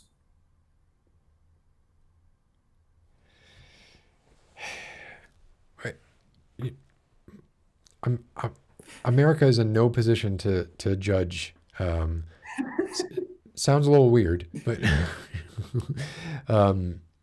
so Yeah, it's good. It's good in a way. It evolves naturally over time. There's no stuff where we're really consigned to the past in any way. Like there's nothing that we have to explicitly overwrite to change anything. We can just introduce something new and just say this is the now thing. We don't need to repeal anything in particular. It seems like it might be vulnerable to, say, a rogue element who might come in and decide that they're going to drain the swamp and make this wide swath of changes, and not drawing any analogs to anything that might have been happening here over the past 4 years. But the ability to make those amount of changes that quickly, I'm surprised that they're. Well, I mean, the creation of a Supreme Court is a pretty big deal. So, yeah. It's increasingly becoming a big deal. Yes. Do you have to be recertified like every few years because of the way things change? No. So once you get your degree, that's it. What's the equivalent there? You then have to go qualify as a solicitor or a barrister. You have to pass the bar or be called to the bar, as But they once- call it. once Because you've how it passed- worked is, Go ahead. yeah, how it worked is barristers, because they couldn't be, they were independent, so they had their own associations. And these associations were, of course, held in taverns, and they were like, at a certain point, they're like, hey, newcomer, come to the bar with us. You now belong to us. And it's basically like a really early union or a guild, and Like the these Freemasons. chambers are now, You gotta- these chambers now regulate the barristers, and solicitors have their own authority. What is we got a message here from Katie. People are kicking off over here because the UK government are wanting to break international law over the Irish border. Yeah. This is where the new Supreme Court comes in, because now it's almost completely independent from Parliament, that they act much more independently, because before they had a stake in governmental decisions, because most of the members there either wrote or at least approved of everything that went through because they were in the House of Lords. But now they tend to be more about the rule of law over everything else. And there's been pushback on that as to whether that we want a Supreme Court style system where there are celebrity judges and stuff, or do we want lawyers to just do the law thing in the background and not like grandstanding is for politicians, you know? Yeah, I gotta admit, you all are really good at grandstanding, and there's nothing. I wish we had the equivalent or something like questions to the Prime Minister that you all have over there. I wish we had something like that here, because Oh God. it's a lot of fun to watch. Yeah. Now that's an example of parliamentary evolution, because until quite recently, again, I think it came into being in it became into being in the 20th century that it was a requirement for that to happen. Before then, it just was, okay, on Wednesdays, I'll just take all the questions, you know. But now it's like this is something that has to happen. This is not something that is optional. I think it is basically something that has to happen now. Yeah. But there's loads of rules for Parliament. You can't shout, you can't swear, you can't laugh, you can't applaud. You know, Really? there's all sorts of stuff. You can't say, you can't mention someone's name. You have to You can have mention their cameras title. in there, though. So That- that was quite a recent thing as well. That's only been the case for the last 30 years or so. yeah, that's something you We can't still do don't have here. cameras in court ever. Like, no recording software in court. All right, ever. yeah. So it's still the same as over here. But lucky for us, because we get to watch questions for the Prime Minister. So when will you go to the bar? How much longer do you have? I've got my law course for this year, and then another year-long course, unless I do it part-time, then it's 2 years. And then if I pick solicitor, I have to do 2 years work experience, like apprenticeship with a solicitor's firm or a law firm. So that takes 2 years. Or the bar, which requires a pupillage, which is apprenticing under another barrister, which can be anywhere from 2 years to 4 years. And because there's only 16,000 barristers in the country, that one takes a bit longer. So essentially, like it's dead man's boots in a way. In that case, they kind of keep you around until there's a vacancy, and then you can fill it. Like is that how? Something like that. Like the barrister job network doesn't really expand very much. It more just replaces dead members. Huh. Yeah, good on you for picking. So, obviously, I'm gonna hope that you become a barrister for a bit prior to. If you go into commercial, then you're a solicitor, right? That's right. And barristers can become solicitor. Like once you pass the bar, you're qualified for either, right? Or is there a separate? You qualify for one or the other, and then you can do a conversion course. Gotcha. Okay. Sort of. There's a few ways you can do either. Well, Daniel, right? It's Daniel. Yeah. Go ahead. What you were gonna say?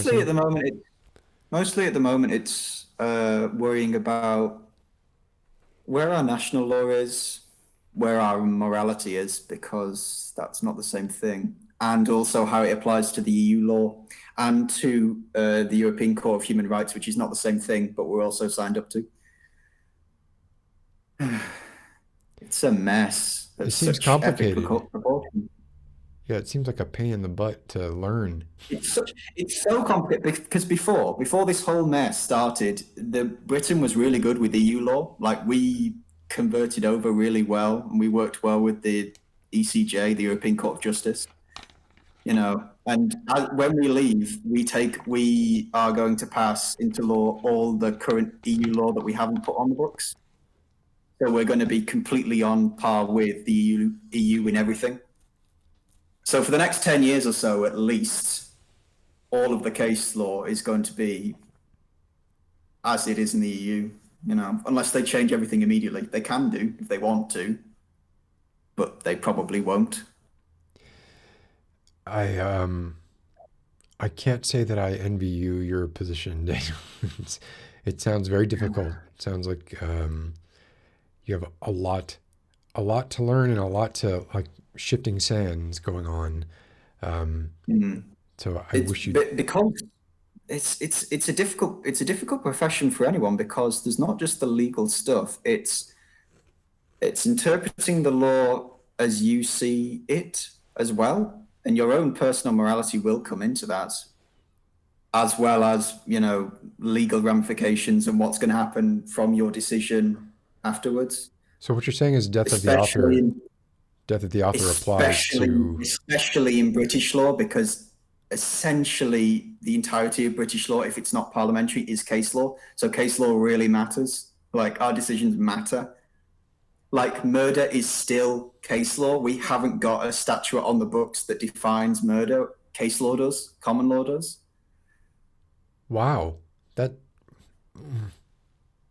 I mean, that feels wrong, but who? Well, imagine if a parliament now decided to define what life is. You mean life imprisonment, or when you say life, No, what life is. When does the life of a human being begin and end? Imagine them making that political decision. Like, it's just got so many problems with it, I don't think any politician would ever write a paper like that. But to what application? Like, what? So you could determine what a life sentence is. Like, why would that need to happen in the? I mean, it's Because if Parliament was to write a murder bill, say, so they're going to standardize murder law. They're going to have to say what a human being is. yeah. Because to murder, you have to say this is a human being. So is a fetus a human being? Why don't they Is just a take dead it from person on life support a human being? take it from us? Take it from. You can have all of our laws, all of our Oh definitions. God, no. They're so clearly defined, and there's never any arguing about them. I mean, we have it down pat. I mean, we've been around for Yeah. over 200 years, Daniel.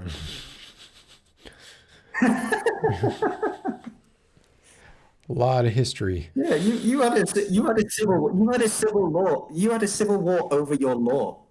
We've never had a civil war over law. Just And that who's was in like charge. 150 years ago. That wasn't even, that was just a few generations ago. Yeah, And that's ridiculous. there could be another one coming. Well, probably not. But at one point, it looked like there could have been another one coming. Who knows? Maybe there will be another one coming. Daniel, this has been a great discussion. I got to move on because I promised Elliot that I will give Elliot some time as well. So I Monopolizing want the to talk. stream. We always do. Well, no, honestly, fascinating stuff, and I'm a little. Well, I'll talk about this once you're gone. I'm going to talk about you a little bit once you're gone. But thank you for thank you for calling in, and good luck with. Oh, you had said that you were going to be a full-time carer or something too, as well. Is that? And I am essentially at various different times. The government says I am a full-time carer and they'll pay me for it, and other times I'm not. Oh, But okay. yeah, I am. That's My something that. girlfriend has a physical disability, so Oh, I'm sorry. That's. I hope that it's okay. no, it's cool. She's watching the stream now in the other room. So Oh, well, say hi, and but it's better for you if they say that you are a full-time carer, right? yeah. Okay, because then you get some kind of subsidy or something, I would imagine, right?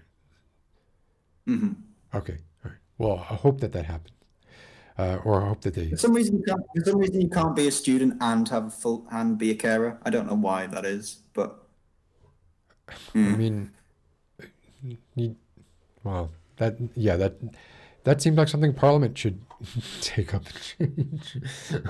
they always could. That's the Clear. problem with British law in general. If you have a problem in any way, Parliament could solve it. It's not like in the US where they're like, "Oh no, we couldn't ever fix it." It's like with Parliament, they could genuinely, It's just a if they long wanted list. to. You get put on the bottom of a very long list. Yeah, there's a huge list. That's why PMQs are so divisive, because you could change everything that they're bringing up if they wanted to. But they don't. For a variety of reasons, they're not going to change everything.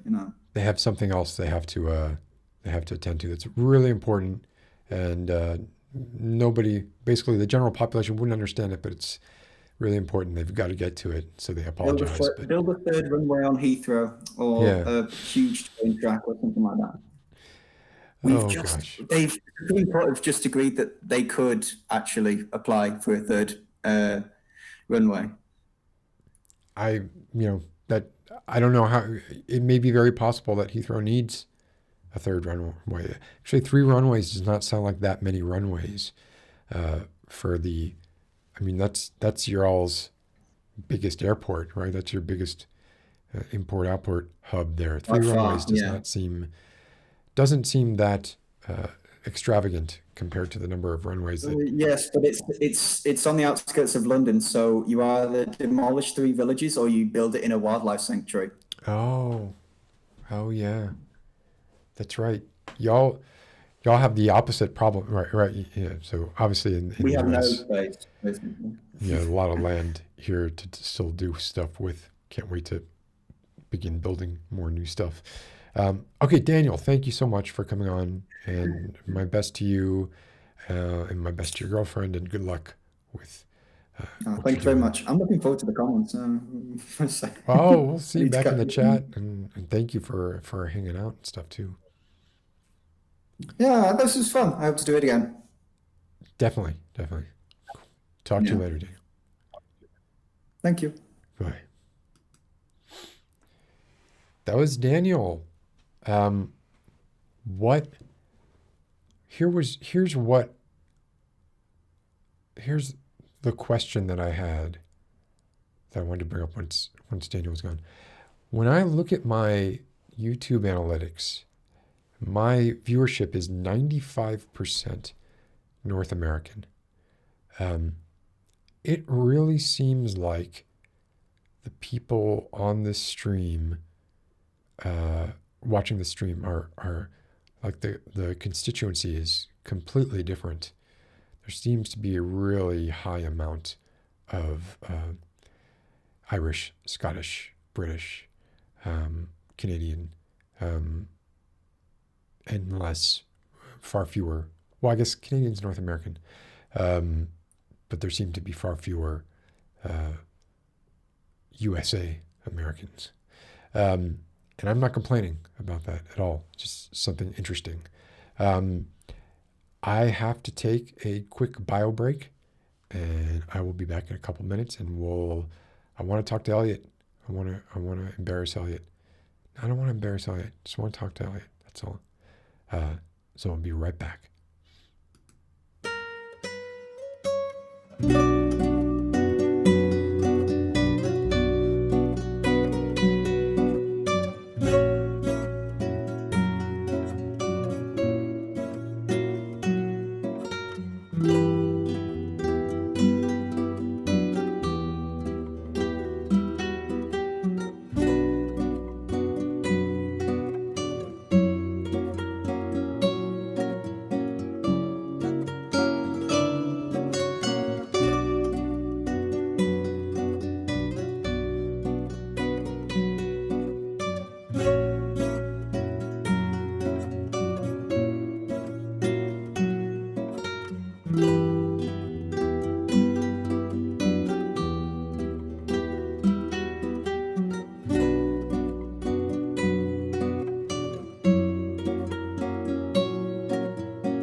I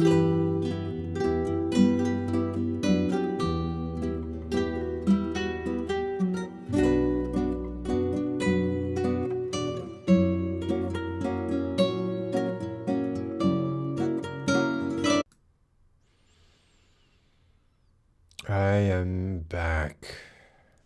We are back. We are back.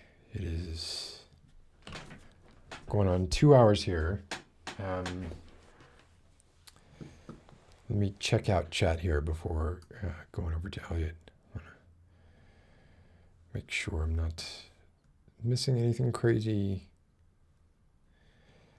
Everybody's just like, Elliot. Well, I don't want people embarrassing Elliot. No. Elliot, you came off wonderfully last time.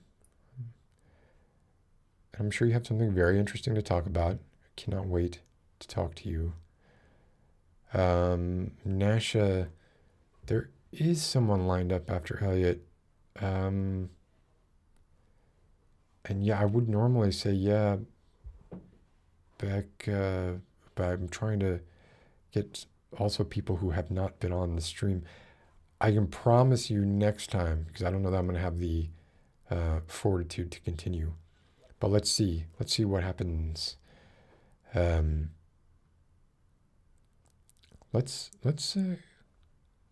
get Elliot on. And we'll see what's going on. I'm replying to you now, Elliot.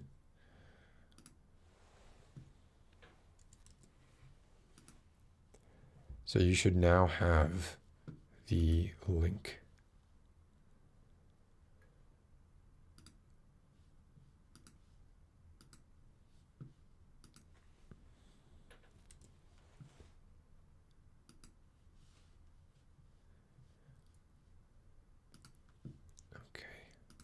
See what happens here.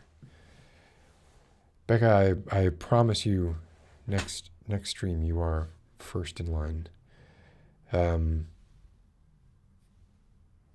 Or if Elliot flakes.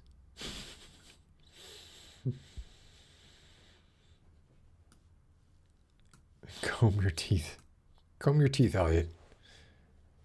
Oh, I'm getting the ring. All right, Elliot is currently in the green room.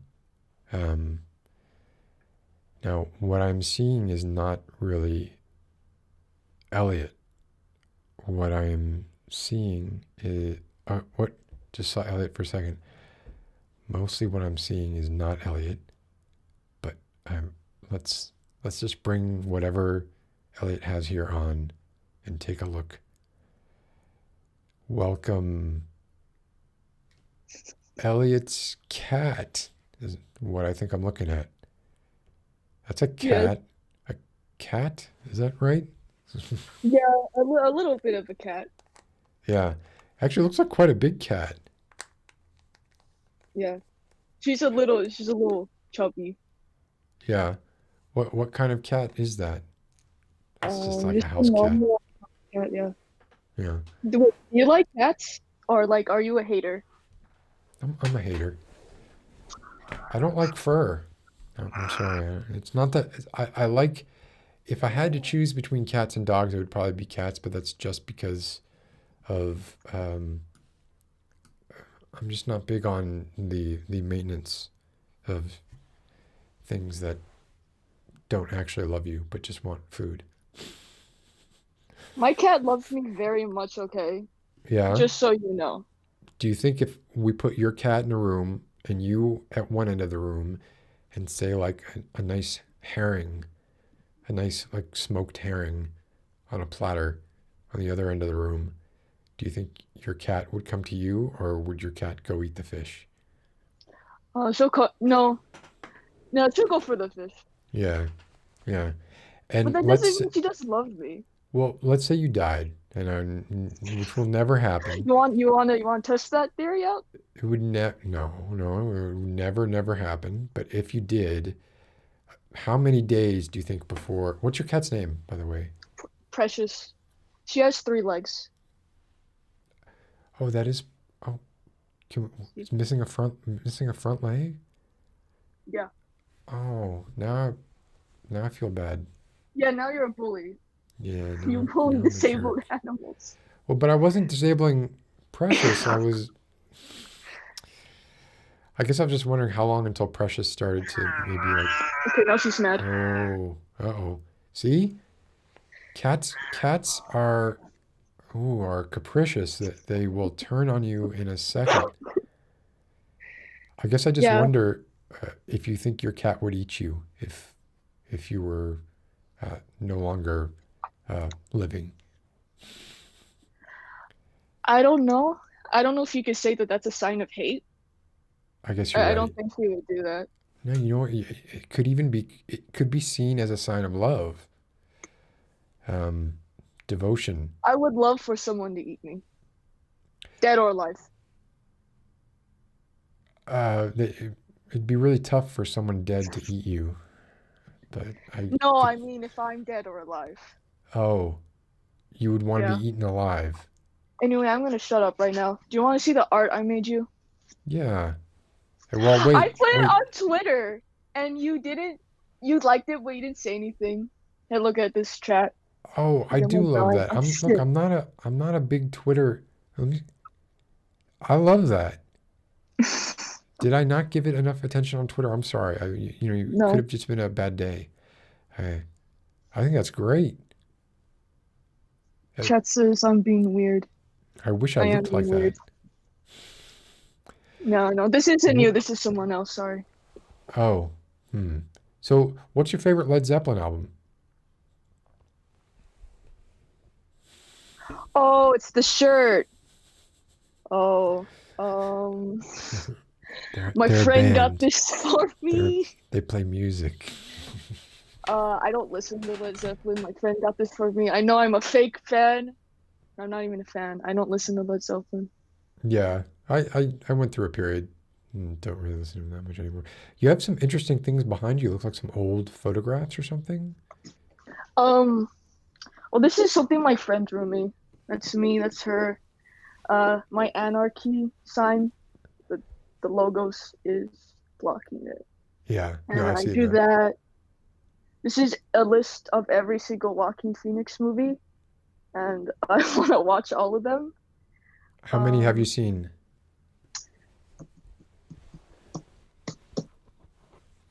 That doesn't eight, help me. nine. Have um have you seen Parenthood? No. Yeah, he's like 8 years Did old I? in that movie. Oh my God. Yeah, I He's a should little watch kid. that. He doesn't go by Joaquin. He went by Rain, I think, back there, or Oh yeah, Rain. I That's cute. think I forget what his name was. He had a different name then, much like River. They had the themed names, and then he went back to Joaquin.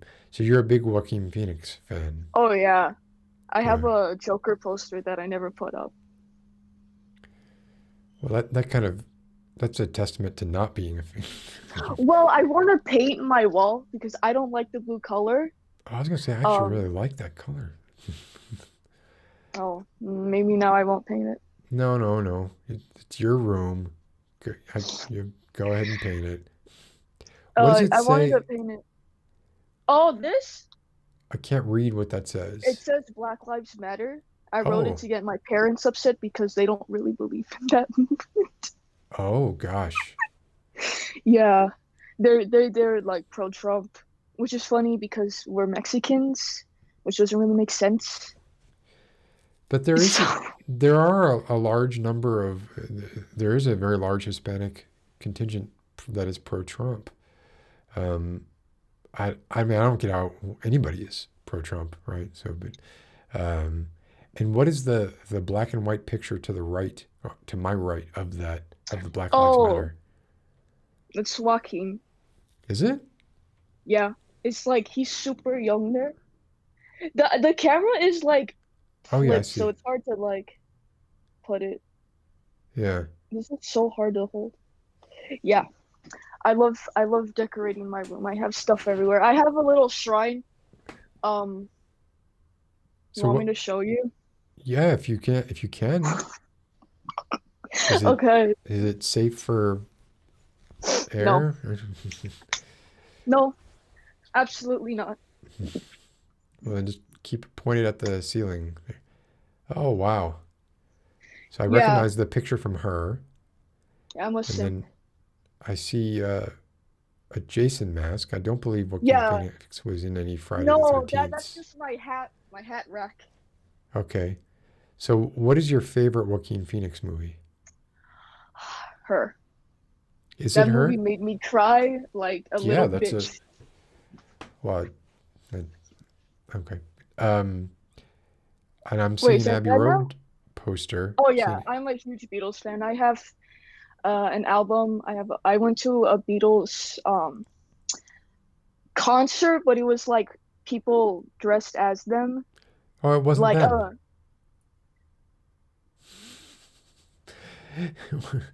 um, but it's interesting. So you are a Beatles fan, but not a Led Zeppelin fan. Uh, no, my friend got me this for my birthday. I don't yeah. listen to Led Zeppelin. When was your birthday?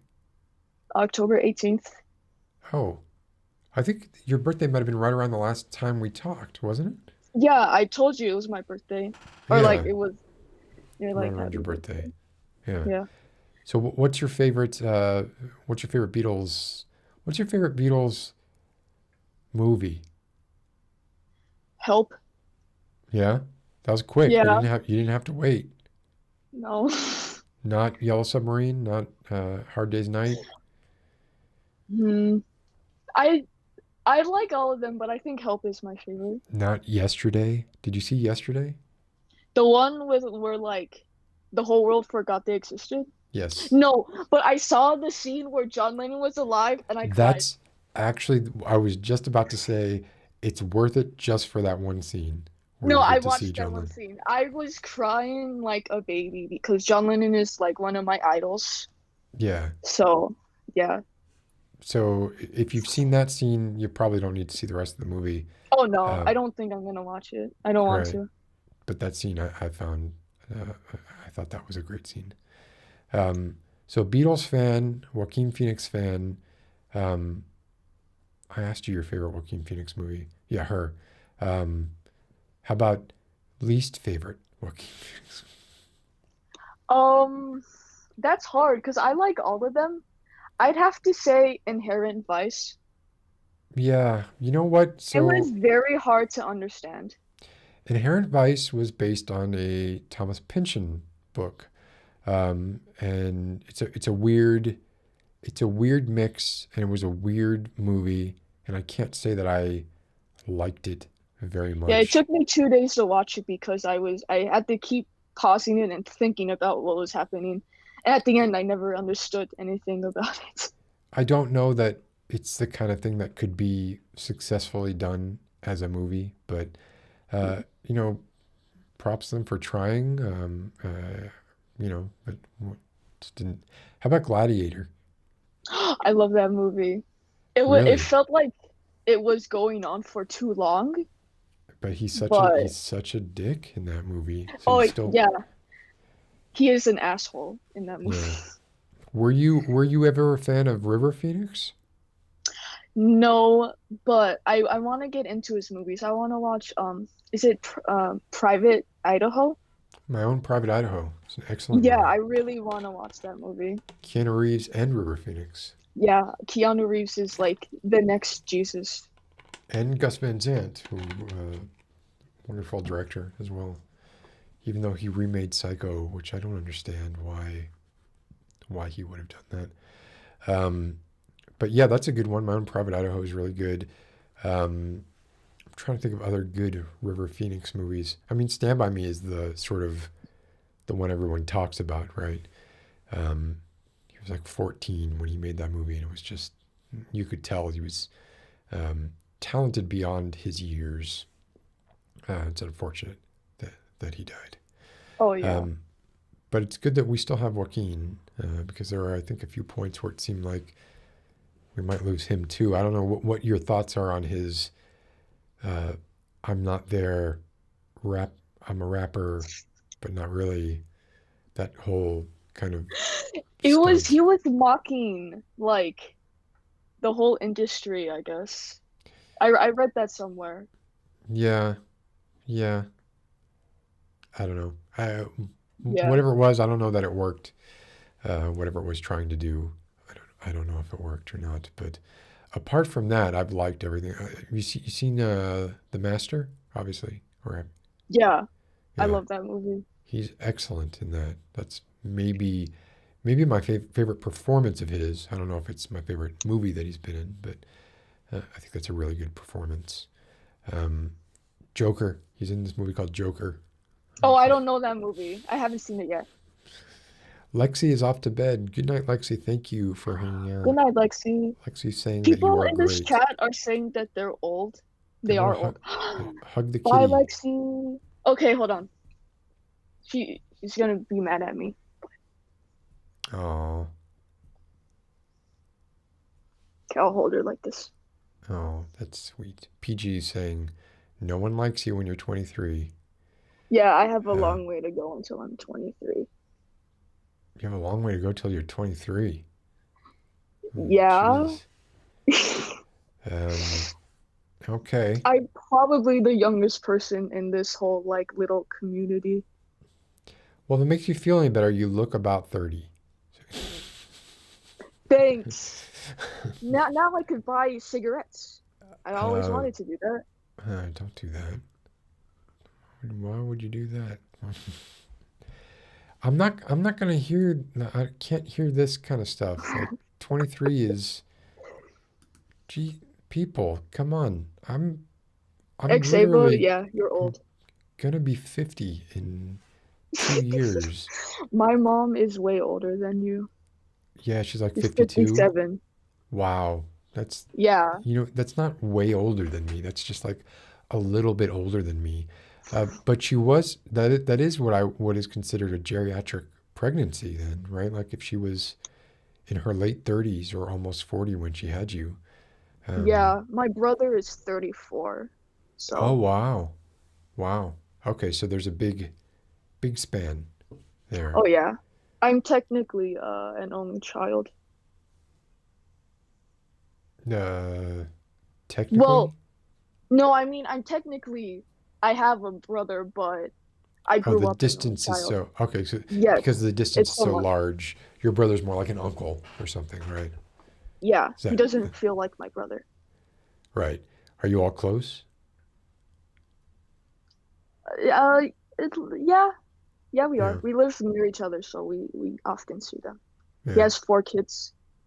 You live in LA, right? Or outside of LA? Yeah, a little outside of it. Yeah. I remember that from the last I discussion that say we that had. like every single time in the chat.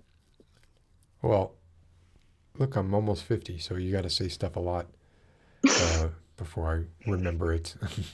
So do you have anything you'd like to ask? Anything you want to talk to I don't anybody? know. Talk to people. How they're Katie's asking how old I am. I just turned 16. Yeah. I generally don't want to talk about ages, but yeah, okay. Well, my cat's older than me. She's 17. No way. Yeah, she lost her leg before I was even born. Wow. Wait, so was she born? Wait, no, she lost her leg, you're saying. She wasn't born without the leg. Oh no, she had to get it amputated because she Oh, was originally like an outside cat, like a homeless cat. And the mom gave birth on like my lawn, and one day like every other kitten died because they were all wandering outside, like getting run over by cars and getting killed by uh, dogs. But this one always stayed near her mama because she was scared, and so she good was the only move. one that survived. Yeah. And one day my mom came home and she just saw that she was like almost dead on the porch, and then when she picked her up, the leg was like limping, like the leg Eesh. wouldn't, like it was like dead. So my mom took her to the vet, and the vet said, hey, we need to get this amputated, but if you're not going to care for her, we're going to have to put the cat down. And my mom, thank God, was like, okay, I'll take care of the cat. So now that's how the story of how she's here. So that cat has been your companion for your entire life. Oh yeah, this has been the only person I talk to in this house. My only Oh, friend. that's a shame that you don't get along with your parents that well. No. I'm It's sorry been about that. about 4.5 weeks since I last talked to my mom. Really? So it's just like, Yeah, I mean, you see each other, right? But there's no communication. no. Oh, Yeah, they are really not. I mean, if you, they're just old people with old views. yeah, yeah. Um, I'm sorry. That can be a sticky wicket, as they would say, across the pond, which is where apparently everybody on the stream is from across the pond. Except you. Um, You're from the other side of the country, though. Everybody is yeah, still far away from everyone me. lives in like cool places like Ireland and I'm sorry. Britain, and I'm like, okay, Most people would say LA is a cool place. LA is stinky. Okay, well, Well, there's some I cool don't, I think things. London's probably a little stinky too. uh, so I don't know. I guess it depends. If you can live anywhere and it can be really, really cool, but if you're not taking Yeah, advantage of it, if you're not into the area, then you're not into the area. So your goal would be to move away from LA. Is that what? I'd like to. I actually really want to live in Poland or Germany. What? Why there specifically? I think it's one of the most beautiful places in the world, and I really love to study like World War II history, and it has so much there. I just really love those places. Huh. Well, that's yeah. Those are definitely places to live. Yes. Um, yeah. Hmm. You're very interesting on it. Is I know there everyone loves me. well um you're kind of like a loose cannon. Like no one's ever quite sure what you're going to say and or do. So uh, it brings a little bit of excitement and energy. The rest of us are old, right? So it's like we need that infusion of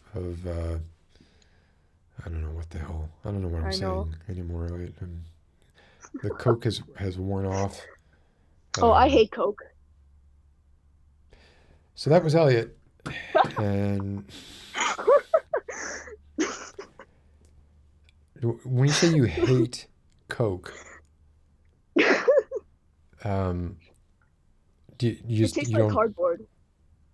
Well, it doesn't. That's just not true. So I don't. Yeah, it tastes exactly like Pepsi too. No, it doesn't. Does Yes, not it taste does. exactly like Yeah. Pepsi at all. Yeah, it Uh, does. They taste exactly the same. they taste similar.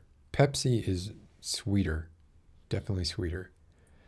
Um, Look, I have done this. I've taken this blind taste test where they say like, oh, you can't tell the difference. Look, I'll put one in a cup and put them in different cups and you won't know. And then I'm like, no, I fucking know. That was Pepsi right there.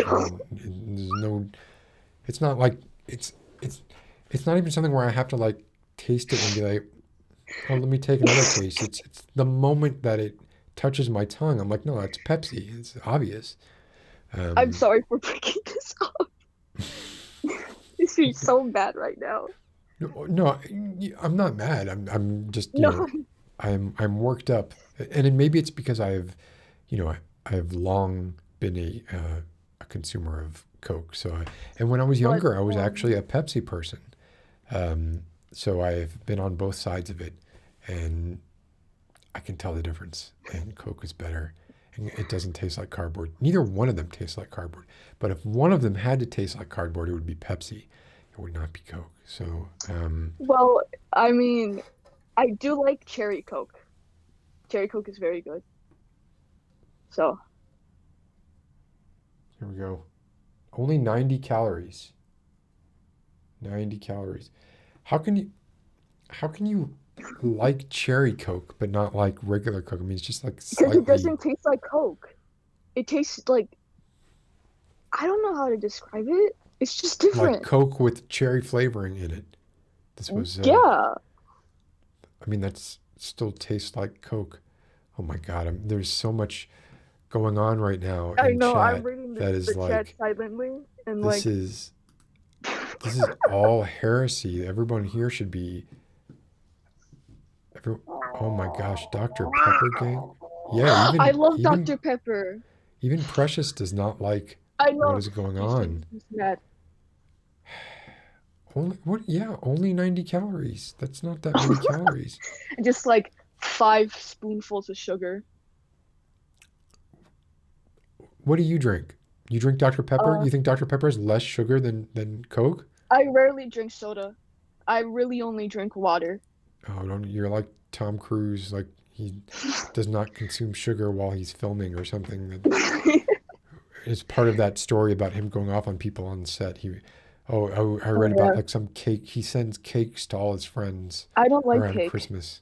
Well, but he was basically like, I send these cakes to all these people, but I can't taste them because I don't eat sugar when I'm on a movie, which means you basically never eat sugar. How can you never eat sugar? I drink water all the time too. I drink smart water all the darn time. That looks like Deer I'm Park. sponsored by water. Oh, Kirkland. That's a Kirkland water, isn't it? Yeah. Yeah, see, I don't care about brand. I know my waters. Okay. I generally don't care about water either. Like if it's not smart water, I don't care. Like for me, I prefer smart But water cold to. water, like ice cold No, water, no, no, is the best. no, no, no, no, no. It's got to be warm. I'm sorry. No. I can't So, drink cold water. don't play with me. Don't play with my feelings, Sailor. Hey, look, you like the Beatles, right? Like, the Beach Boys had a song called "Cold Water." You could go listen to the Beach Boys in your Led Zeppelin shirt, drinking your ice cold water, and watching. I'm gonna say Parenthood because then you get to see Joaquin Phoenix when he was closer to your age. Okay. Yeah, closer to my age, a fetus, basically.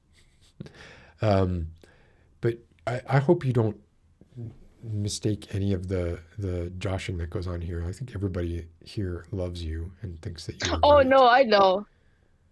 Okay. Yeah, no, everyone loves me. They better. I mean, who wouldn't love me? Some people might. I could name it just a little bit. So Katie asked, "What's her favorite food?" What's your favorite food first? I don't. That's not really I can't really answer that question because I don't like food.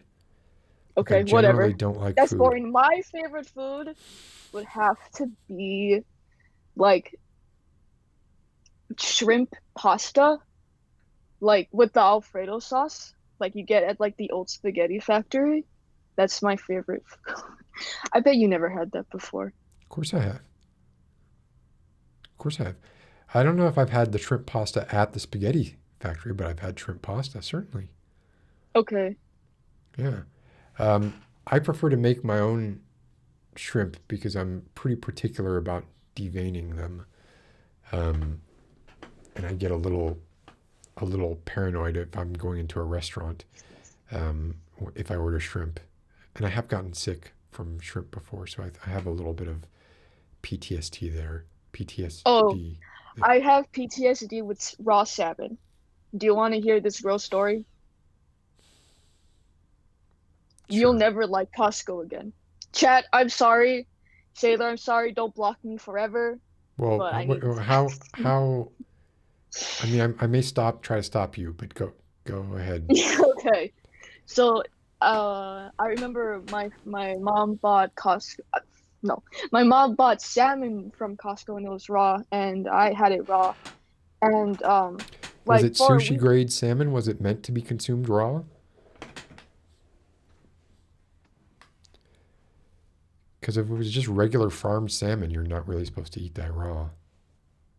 I don't know that. Oh. Okay, but you ate it raw.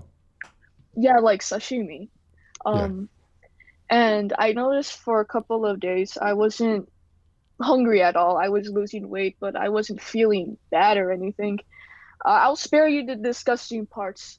Let's just say I went to the bathroom and this long jelly-like thing came out of my sphincter. Guess what it was? It was a tapeworm. I had a tapeworm, guys, from Costco 7. I thought you were not gonna give us the disgusting parts. That's not the disgusting part. Okay, well, I don't want to hear the disgusting part, but wow, that you passed a tapeworm. Yeah. I got tapeworm, and I'm lucky it didn't go to my brain because that could have killed me. Oh my God, that is freaking gross. I love telling people this story because they freak out, but like it's so normal to...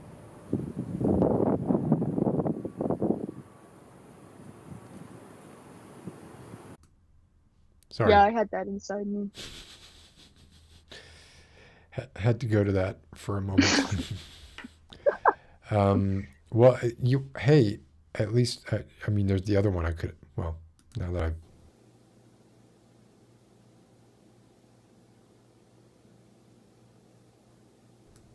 this is similar. You're not muted right now, Elliot. You can talk over this. Yeah, I would like... That was a mistake. That last bit of Matthew McConaughey I'm gonna sneaking in regret there. this. I'm gonna regret ever opening my mouth. Well, I'm sorry that you got a tapeworm. I will gently remind you that Coke has never given anyone a tapeworm ever. So has Dr. Pepper.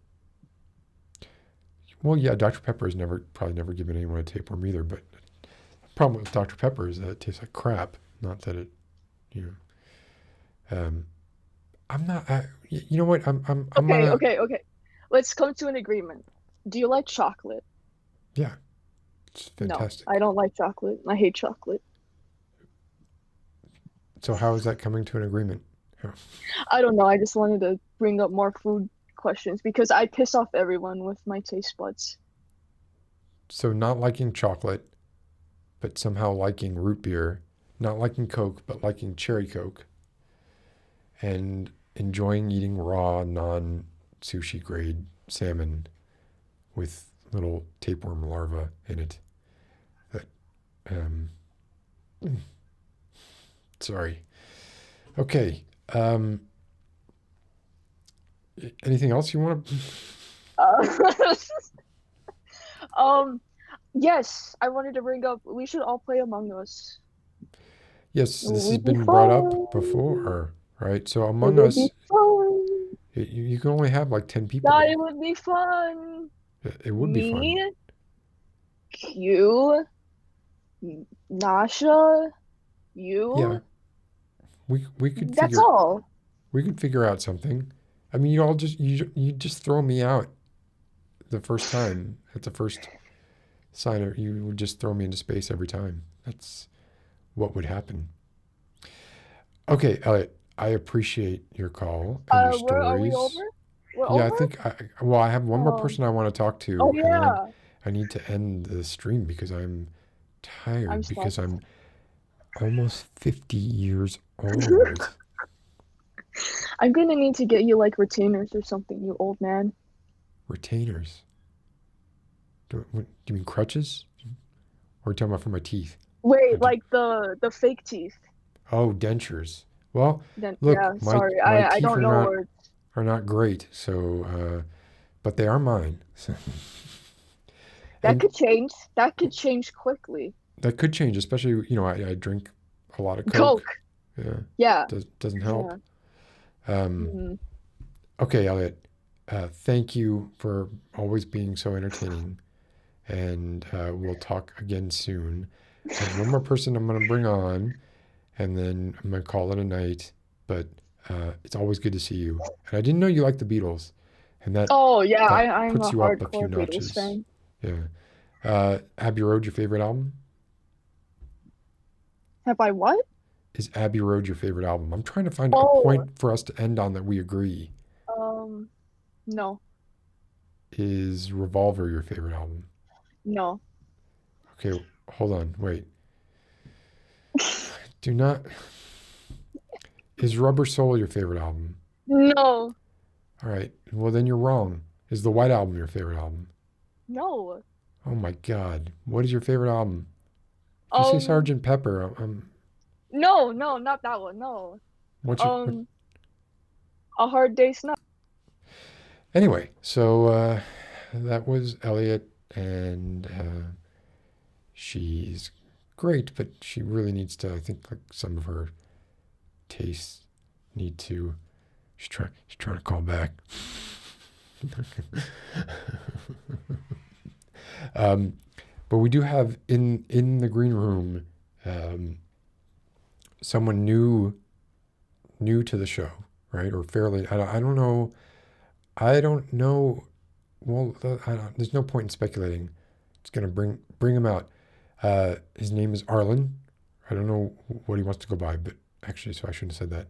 But now we all know his name is Arlen.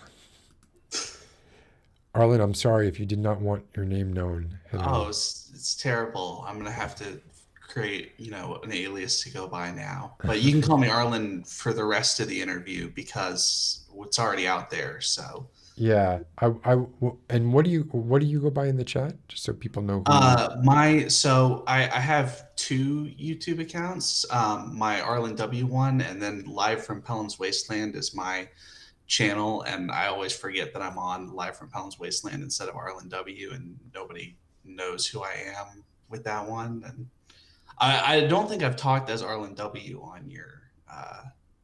I'm much more of a lurker than a talker in chat, but I have watched a couple of the streams now, and whereabouts? Well, without getting too specific, like whereabouts are you from? I'm from Texas. I was gonna say I hear a little bit of a southern drawl, a bit, but I'm not sure. A little bit, not as much as like my parents or my grandparents. Although we've been the Walkers have been in Texas for a long time, so it makes sense. Yeah, Chuck Norris. Yeah. Well, yeah, I don't know about him, but no, like I have a great however many backs who walked back from Virginia in 1865. Oh, I was just thinking of Walker, Texas Ranger. Yeah. No, it's yeah. Can you be more specific about where you are in Texas? Or you Austin. Oh, okay. So I'm happy to say that. So yes. So you're in the part of Texas that I've been to and I enjoyed very much. Yeah, it's a nice place. Yeah. And you've been there for a long time? Yeah, I grew up here, and then I went away for college, and then I'm back as an adult. And so you're happy being there, and this like that being you're a Texan. You're okay. I'm a Texan. It's a little Austin. The rent goes up just exponentially nowadays, and that's a little hard. I feel like there was a boom like maybe a decade ago to Austin. Everybody was moving to Austin, and then maybe it had cooled down a little bit since then. But no, that's not the case. It just the rents keep going up. Well, it's one of the best job markets in the country, even right now with COVID. And we have an interesting set of laws that allow you to keep property that you own in Texas if you go bankrupt. So if you are like a Hold on one second, sir. I just want to say good night to Xava. She's going to bed too. So. Good night, Xava. So go on. So there's a law that lets you. There's laws that were originally put in place so that husbands couldn't gamble away the farmstead that allow you to keep property if you go bankrupt. So if you are like a speculator or somehow involved in like say a tech company that is going to go out of business, you buy up property in Austin because it's a nice place to live, and then when you go out of business, you get to keep it. Yeah, that sounds like a little bit of a loophole, right? There was a law because I haven't brought up Miami so far yet in this stream. I got to bring it up now. There was a law passed in Florida where basically you had to buy. If you were developing on land, they required that you buy an equal amount of acreage and keep it undeveloped. The intent of this law was obviously so that like there just wouldn't be all of the east coast of Florida wouldn't just be strip mall after strip mall after strip mall. Of course, the loophole was there was nothing in that law that said that the land needed to be adjacent, that you kept or anything like that. So basically, people bought like this cheap. They called it the wetlands bank, right? They bought the cheapest land they could out in the middle of the swamp that nobody wanted, and they would sell that land to people, developers who were buying land in like the prime areas of Miami and Fort Lauderdale and West Palm Beach. And so essentially, you'd buy an acre for $100 or $1,000 or something like that out in the middle of nowhere, just alligator swamp farms, and you could get around that little loophole. Sometimes the best intentions, people are always going to find a way around, especially when it's new stuff. It seems like there's a new thing coming. We're implementing this new thing. People are going to look at it and they're going to poke holes in it and find ways to take advantage of it. It's the human condition, I suppose. Although, as we learned from Daniel, there are plenty of ways to take advantage of old stuff too, right? That's true. That's true. So, Arlen, there's an Arlen, Texas, isn't there? In the show King of the Hill, the town is Arlen, Texas. That's why it's so familiar. I was like, what? Why is Arlen, Texas sticking out of my head? It is the King of the Hill town, but it's fictional, as far as you know. Fictional, as far as I know. Okay. We have like a Paris and a Rome, and I know you have a Paris because one of my Arlen, favorite Texas. movies is Paris, Texas. Nice. But that's how I know Arlen. So what would you like to talk about, or what do you have any questions or anything you wanted to broach or bring up? Keeping in mind it's kind of nearing the end of the stream. Yeah. As far as I don't know if I have anything specific. In my email I wrote about so my degree, I double majored in ancient Mediterranean civilizations, which is not very much related to what we've been talking about tonight. Wait, say that once more. I'm sorry, I did not read your email. I'm sorry. Say that. I double majored in ancient Mediterranean civilizations. Oh. Which is not really related to what we've been talking about. But the other thing was English literature, which is sort of related to, because literary theory was basically continental philosophy, introduction to, and all that sort of stuff. In my case. So can you tell me a little more about, so then what does death of the author mean to you as if you were, I don't know what your job is, but if you I don't work in anything related to, I work in IT. Okay. So, but if you were, say, like a literature professor, right? Part of your job would be to be obviously like dissecting great texts and maybe some slightly more obscure ones, and presenting them to your class, hopefully in sort of different and interesting ways that would capture their imagination and maybe cause them to do a little bit of this work on their own, where they're interpreting things in new and interesting ways, and then you would kind of slap them down and say, no, that's not the way it's supposed to be interpreted. It's supposed to be this way, right? So I guess I'm wondering, is there a lot of room for as a admitted sort of Philistine / dilettante, no, Philistine, no, not dilettante. I don't know, I don't know the official interpretations of a lot of the great works of literature, right? I just know my own interpretations of them. And I know that there are right ways and wrong ways, but I guess what I'm wondering is if during your education, if there was a lot of leeway given to, oh, well, this could be interpreted in a whole bunch of ways, or it was, here's the way that it was meant to be interpreted by the author, therefore this is the way that it is, right? Where does the death of the author in that respect sort of fall in your experience with English literature?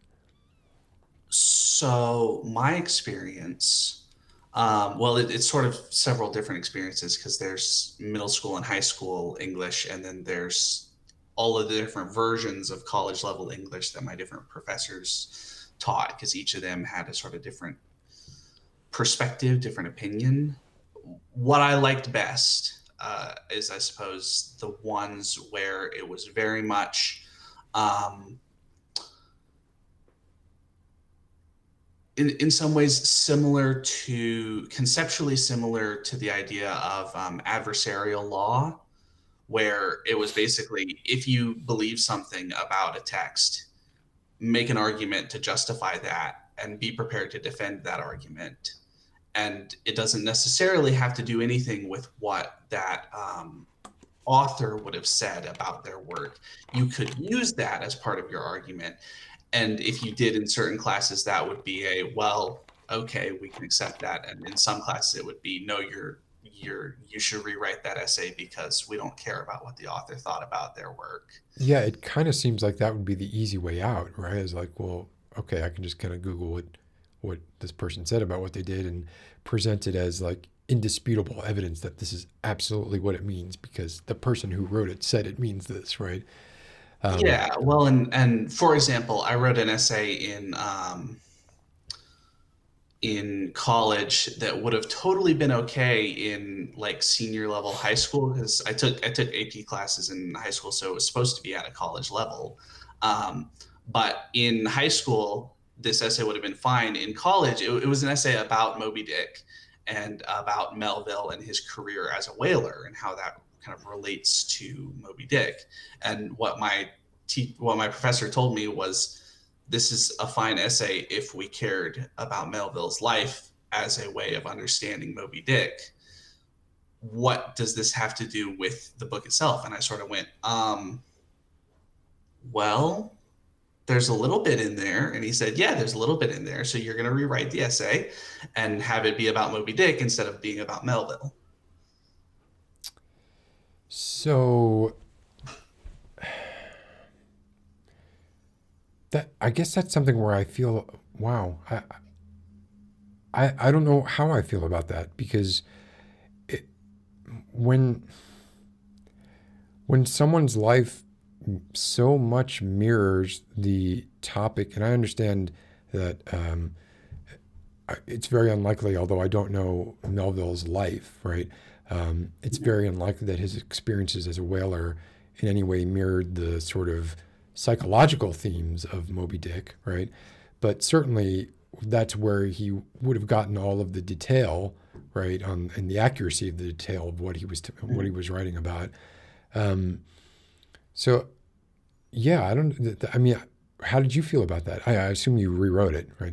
I did rewrite it, and I, if I remember, got an A on the rewritten essay because my professor, his policy was that he didn't care what your essay started out like, as long as you could rewrite as many times as you want until you got the grade that you wanted. And I like that. It was a really good policy for encouraging like experimentation and kind of a little bit more out there than I would have done otherwise.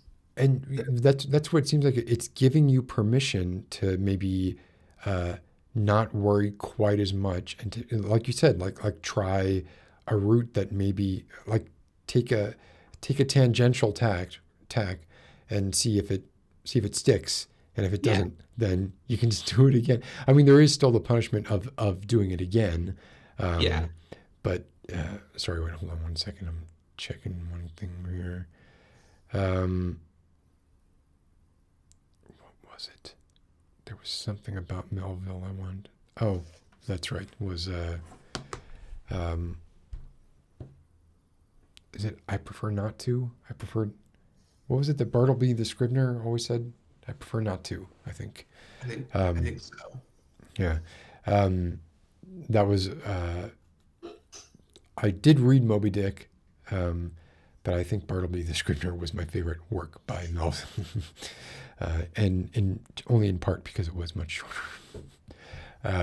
Although I do love like the inspiration and the imagery, and it just seems like Moby Dick has become this sort of catch-all for obsession, right?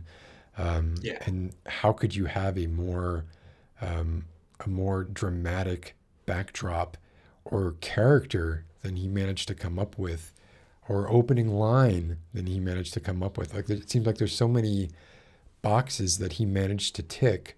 Do Do you know about his personal life at all? Like, apart from him being a whaler, is he detestable in any way? I believe he was generally a pretty nice man in his personal life. That's what I remember. I know he wasn't very successful at anything that he did, like many authors. And Moby Dick, of course, was nearly lost to history in many ways. D.H. Lawrence, in his book on American literature, was one of the people largely responsible for bringing it kind of back to the consciousness in like the 20s, I think.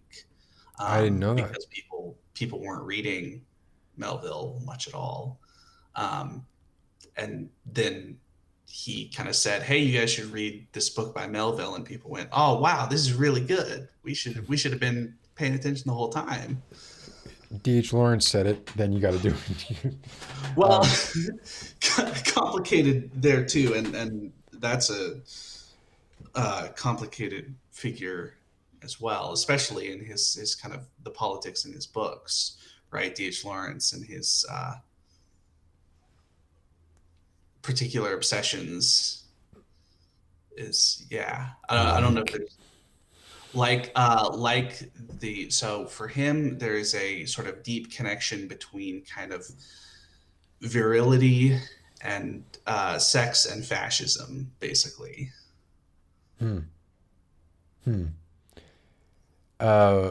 Compelling sex and fascism. Very interesting to read.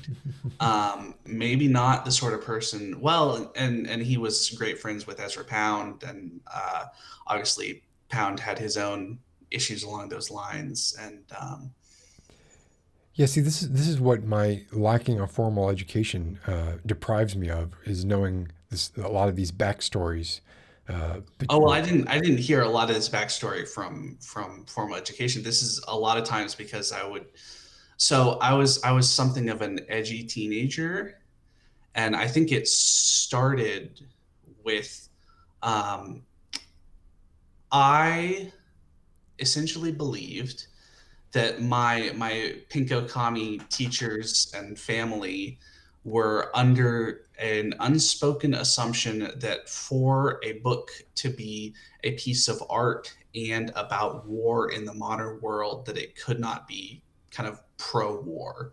That essentially if you had a spectrum, and over here is like kitchen propaganda, and over here is art. Once you get to about here, and you're talking about war after 1900, everything over here is anti-war. And so I went out and read Ernst Junger's Storm of Steel to prove them wrong, and proved them all wrong, whether or not they would read that or not, because that's a book that it's a memoir about World War I. Is, if not definitively pro-war, definitely along those lines, and is really a beautiful piece of art also. And so then I went and read all these other things that are sort of related to that. So, but it's interesting that you say that, because I'm having trouble calling to mind a book about war that is not anti-war. Yep. That's why I kind of set out on the search, is because because in my 10th grade English class, we were reading books about war, and there was Homer, and in the Iliad, Homer, I think it is hard to make a case that Homer is not at least sometimes enamored with war. You can sort of make the whole poem of force argument and say that the story on the whole is anti-war and all that sort of stuff, but there's definitely moments where you can tell Homer's blood is up and he's excited about what is going on. And we read Tim O'Brien's The Things They Carried, which is a great book, but definitely not pro-war. I don't know it. And about Vietnam. And we read, we read Dante's Inferno somewhere in there, but that's not really a war story. And we read something else. And we read Slaughterhouse-Five later on. Oh, and, yeah. That's a book that starts off by telling you that it shouldn't be a book that's anti-war, and then goes on to be a book that's anti-war. And was it Homage to Catalonia? Was it Orwell? But was that it was Homage to Catalonia, or was it? I guess I'm wondering if I'm misremembering the first. Maybe. I But know. yeah, It's dude got shot in the neck.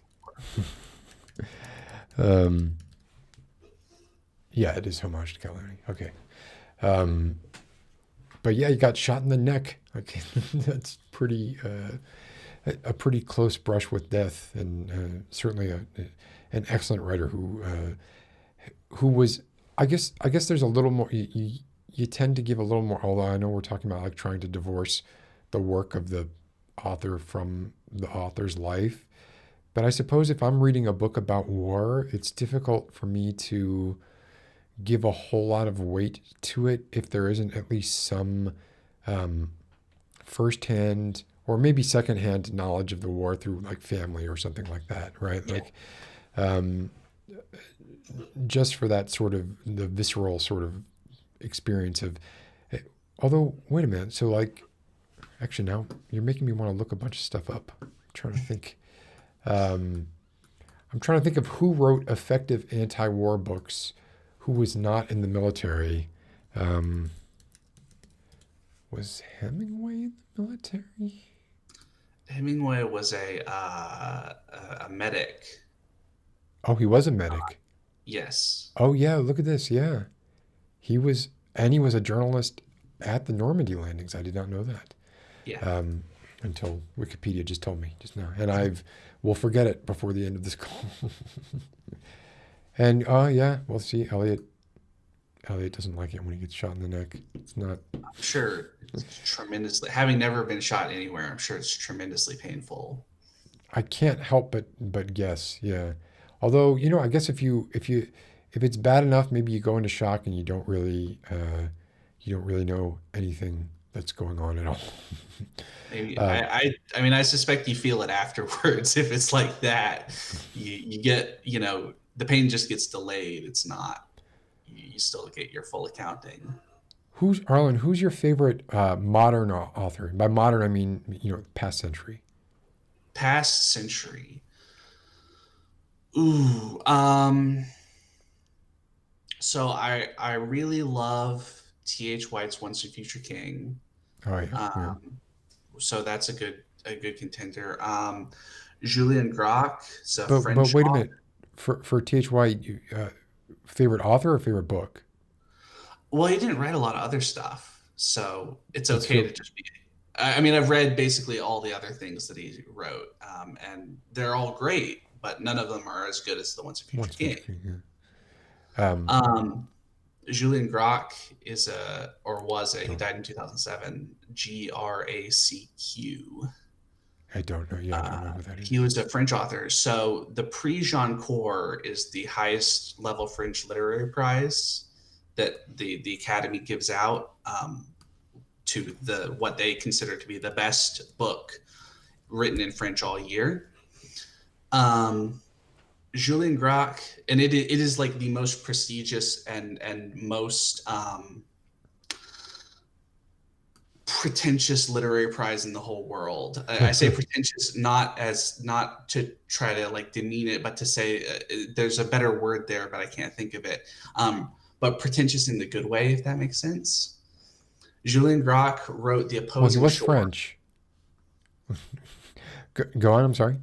Yeah, he wrote The Opposing Shore and was awarded this award and returned it because he wanted to protest the commercialization of fiction, which is, imagine like if the Oscars consistently gave the best movie award to like really the best movie all year and then somebody turned it down.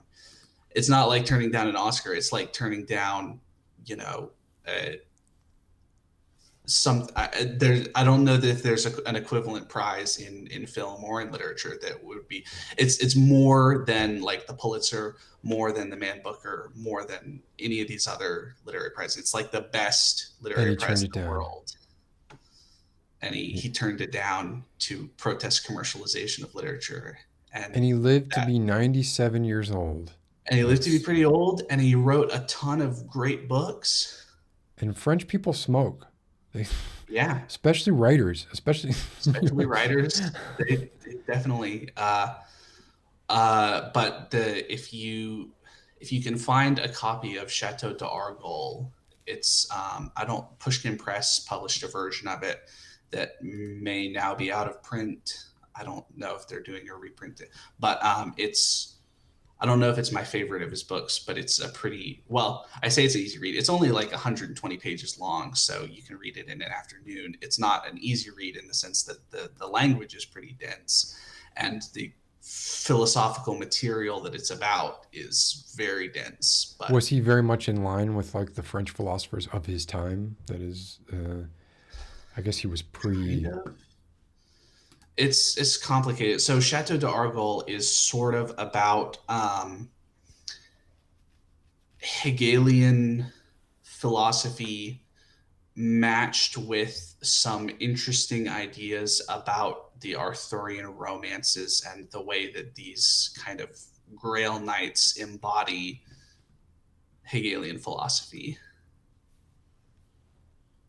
I'm sorry, I'm looking this up right now because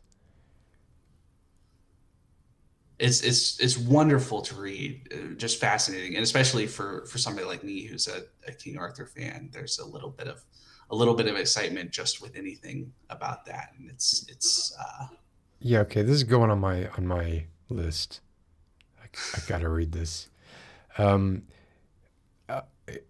the same lines, like if there was one book that you had to recommend to someone like me who is, or someone in the chat, maybe somebody looking for something that could withstand a fair amount of analysis or would benefit from a fair amount of analysis and not be sort of not a leisure read necessarily, right? But what would you recommend? ooh, Apart from the Once a Future King. well, there's a couple that I can think of off the top of my head. Have you read any David Jones? No. In Parenthesis is by David Jones, and it is a book. It's about his experience. It's not a pro-war book. It's about World War One, but it's also about the rest of English history and Welsh history too. And it's this kind of fascinating poetry and prose blend of all sorts of different things. And there's one moment in particular that I remember. One of the infantrymen says, I was in St. Michael's salient when the cannons of the enemy fired upon us. And of course he's referencing Paradise Lost, right? This is I am sorry. How do I not know who David Jones is? I don't know. How do you?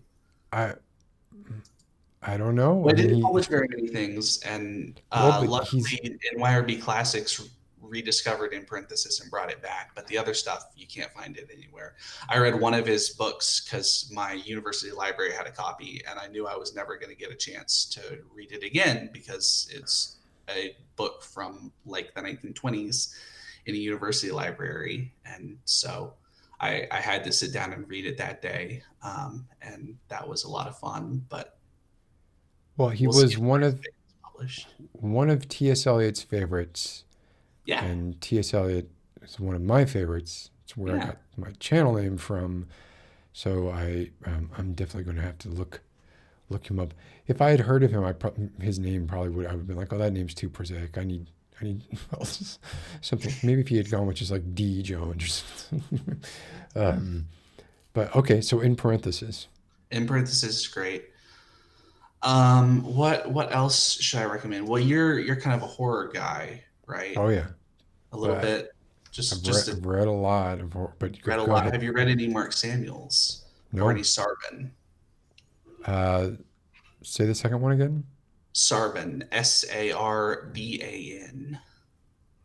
I don't think so. Although, Well, they're both really good. Mark Samuels writes like if Arthur Machen and Jorge Luis Borges got together and wrote horror. well, you. I know I flipped between them. That made it hard. Sorry.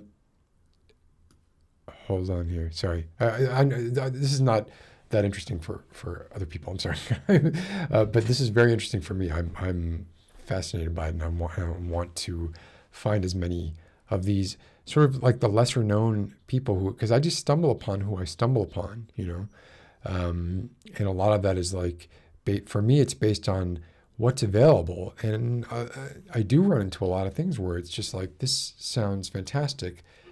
Why can't I find it anywhere? Like, why is it not in print? Why is there a lot of times, I mean, it makes sense that there's no audiobooks for a lot of these things, but like not even being able to find a translation, like these things are only in, either in French or in German or something. And there isn't even an English translation that I can find. So I get flustered or frustrated at those things. But so yes, Sarban, I don't know either, because I just looked him up. Yeah. So Sarban. which do you want me to talk about first, so that I don't flip between them again? Yeah, do Sarban second. Sorry. All right, Mark Samuels. I believe he's still around, and he might even answer questions on Goodreads sometimes or something. I don't know. But he writes horror that is it's like Arthur Machen and Jorge Luis Borges got together and came up with most of the ideas in his books. So it's wonderful. Arthur Machen, Great God Pan, is that right? Yeah, and the White People and other.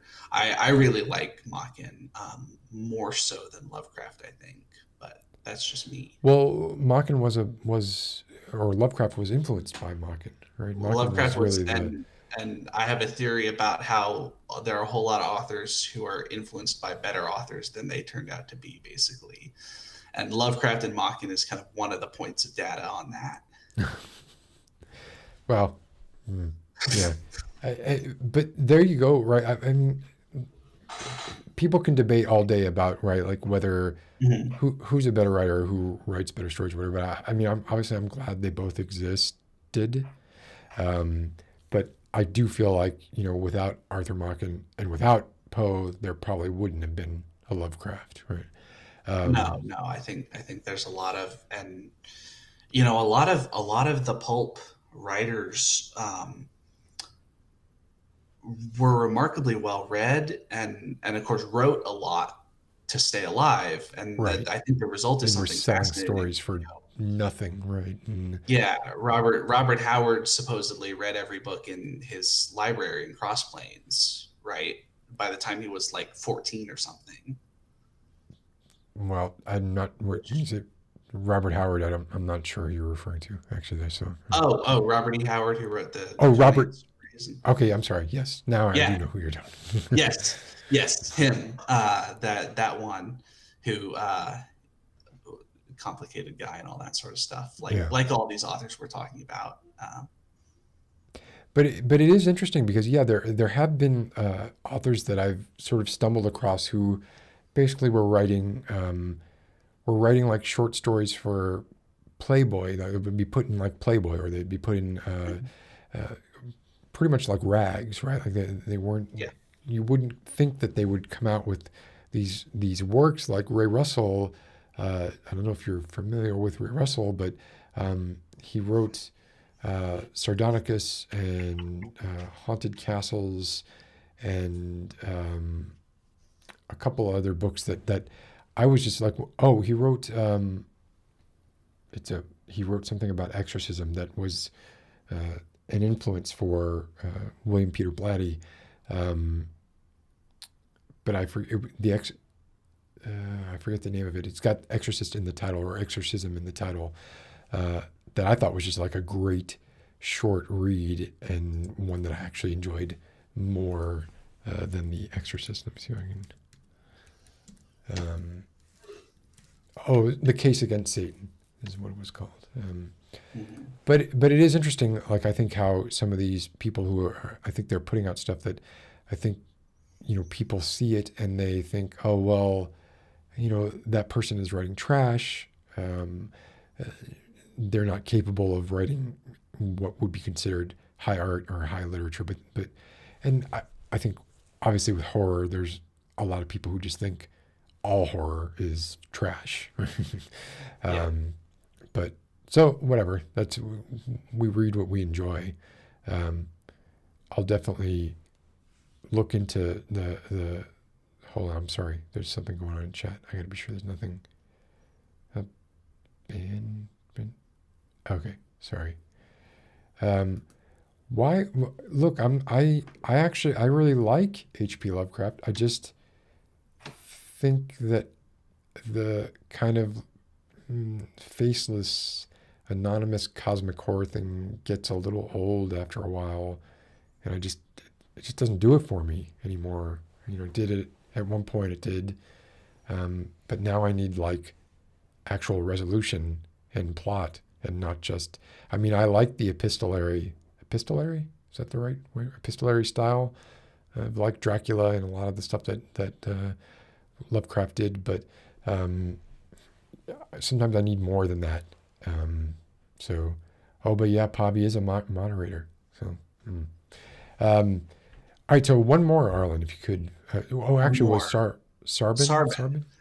So Sarban takes his name, I believe, from the term for Persian caravaneers along the Silk Road.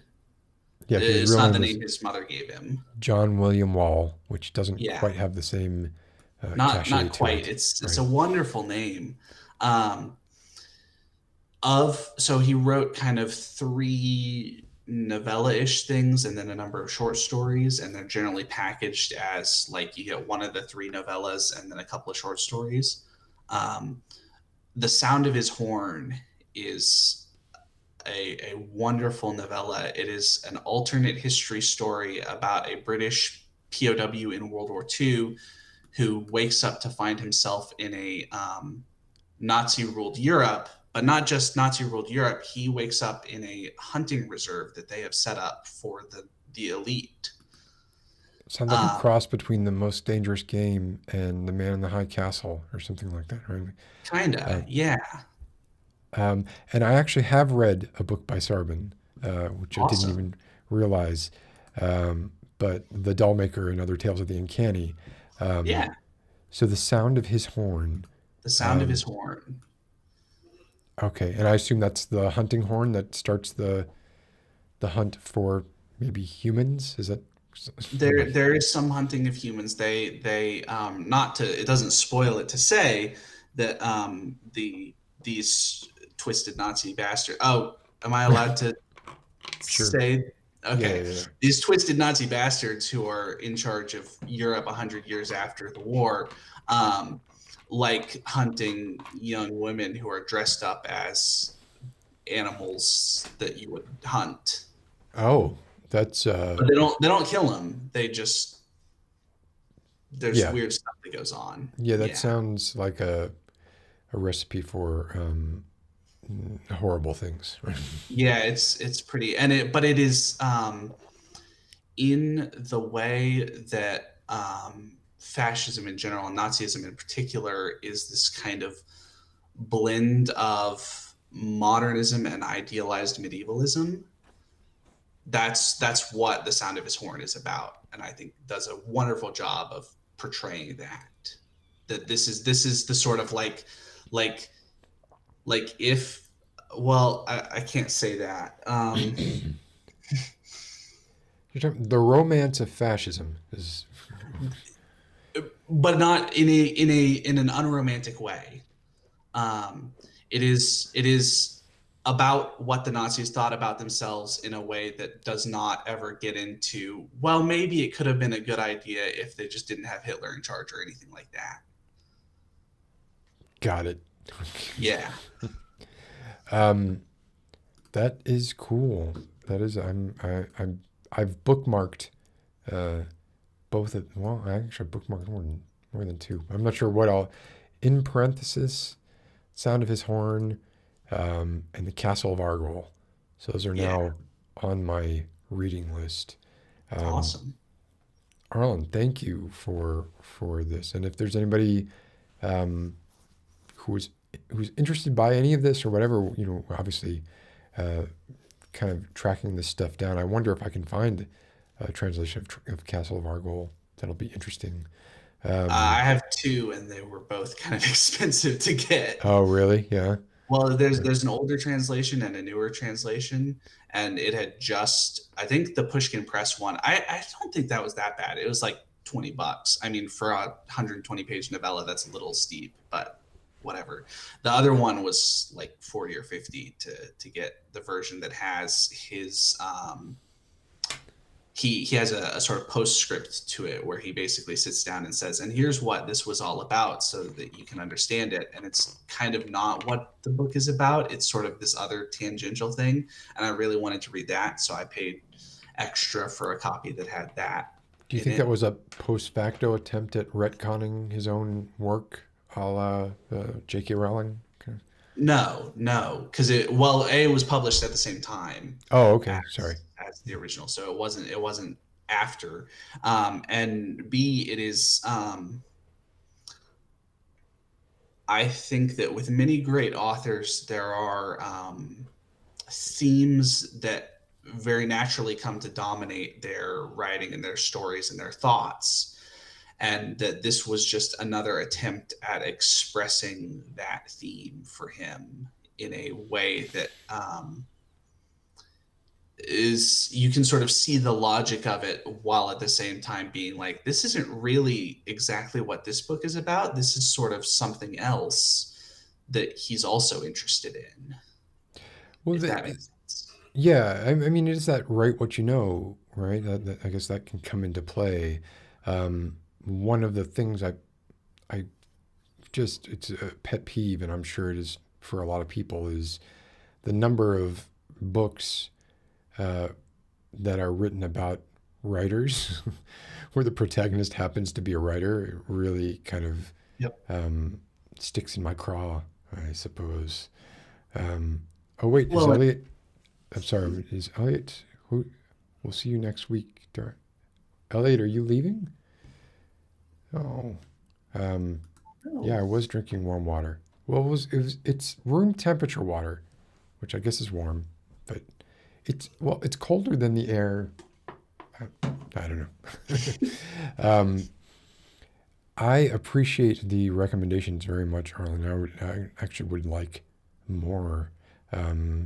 If you are around, or I don't know if you come to the stream occasionally or whatever, I will definitely be reading at least a couple of these, and we'll find you and bug you. Yeah, I've been to the last couple of streams. I often play D&D on Wednesday nights, so I can't make the whole stream. What campaign? What world? What? We play a highly edited version of second edition AD&D, playing the Night Below campaign, but we're like barely playing Night Below. We're really playing in second edition. My friends are all a bunch of old guys who have a soft spot for second edition, and so that's what we play. It's interesting. Second edition. A lot of the people who worked at ZeniMax, where I worked working on the Elder Scrolls, were ex-TSR from around that time, around the second edition time, and wrote a lot of that stuff. I think there was still to hit AC0 in second edition, or was that when they got rid of it? It was introduced in second, because first edition only had the Matrix, and then Monsters had THAC0.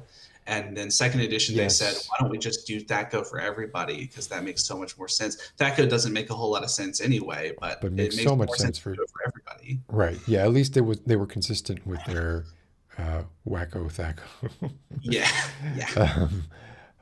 That sounds really cool. And I guess it's strange because a lot of these people did come from Austin too, relocated from Austin. But I guess because BioWare is in Austin. Or was. I don't know if they are still. I don't know. A lot of people came from BioWare because when you work on MMOs, you kind of just go from MMO to MMO. But anyway, it was really interesting talking to you, Arlen, and I appreciate the recommendations. Well, thank you. I felt pretty nervous coming after Daniel and Elliot because they were both such great guests, but you availed yourself quite nicely. I appreciate the recommendations. So Yeah, Thank you for coming on. of course. And I'll see you in the chat. All right. Take care. I got to find the... it's buried under Windows. Okay, got it. Bye, Arlen. All right. Bye. That was fun. I learned a lot. I also learned a lot from talking to Elliot. And Elliot, I'm sorry for doing that dump. I could not resist. I can't. How can Help be your favorite album? I don't understand it. I don't get it.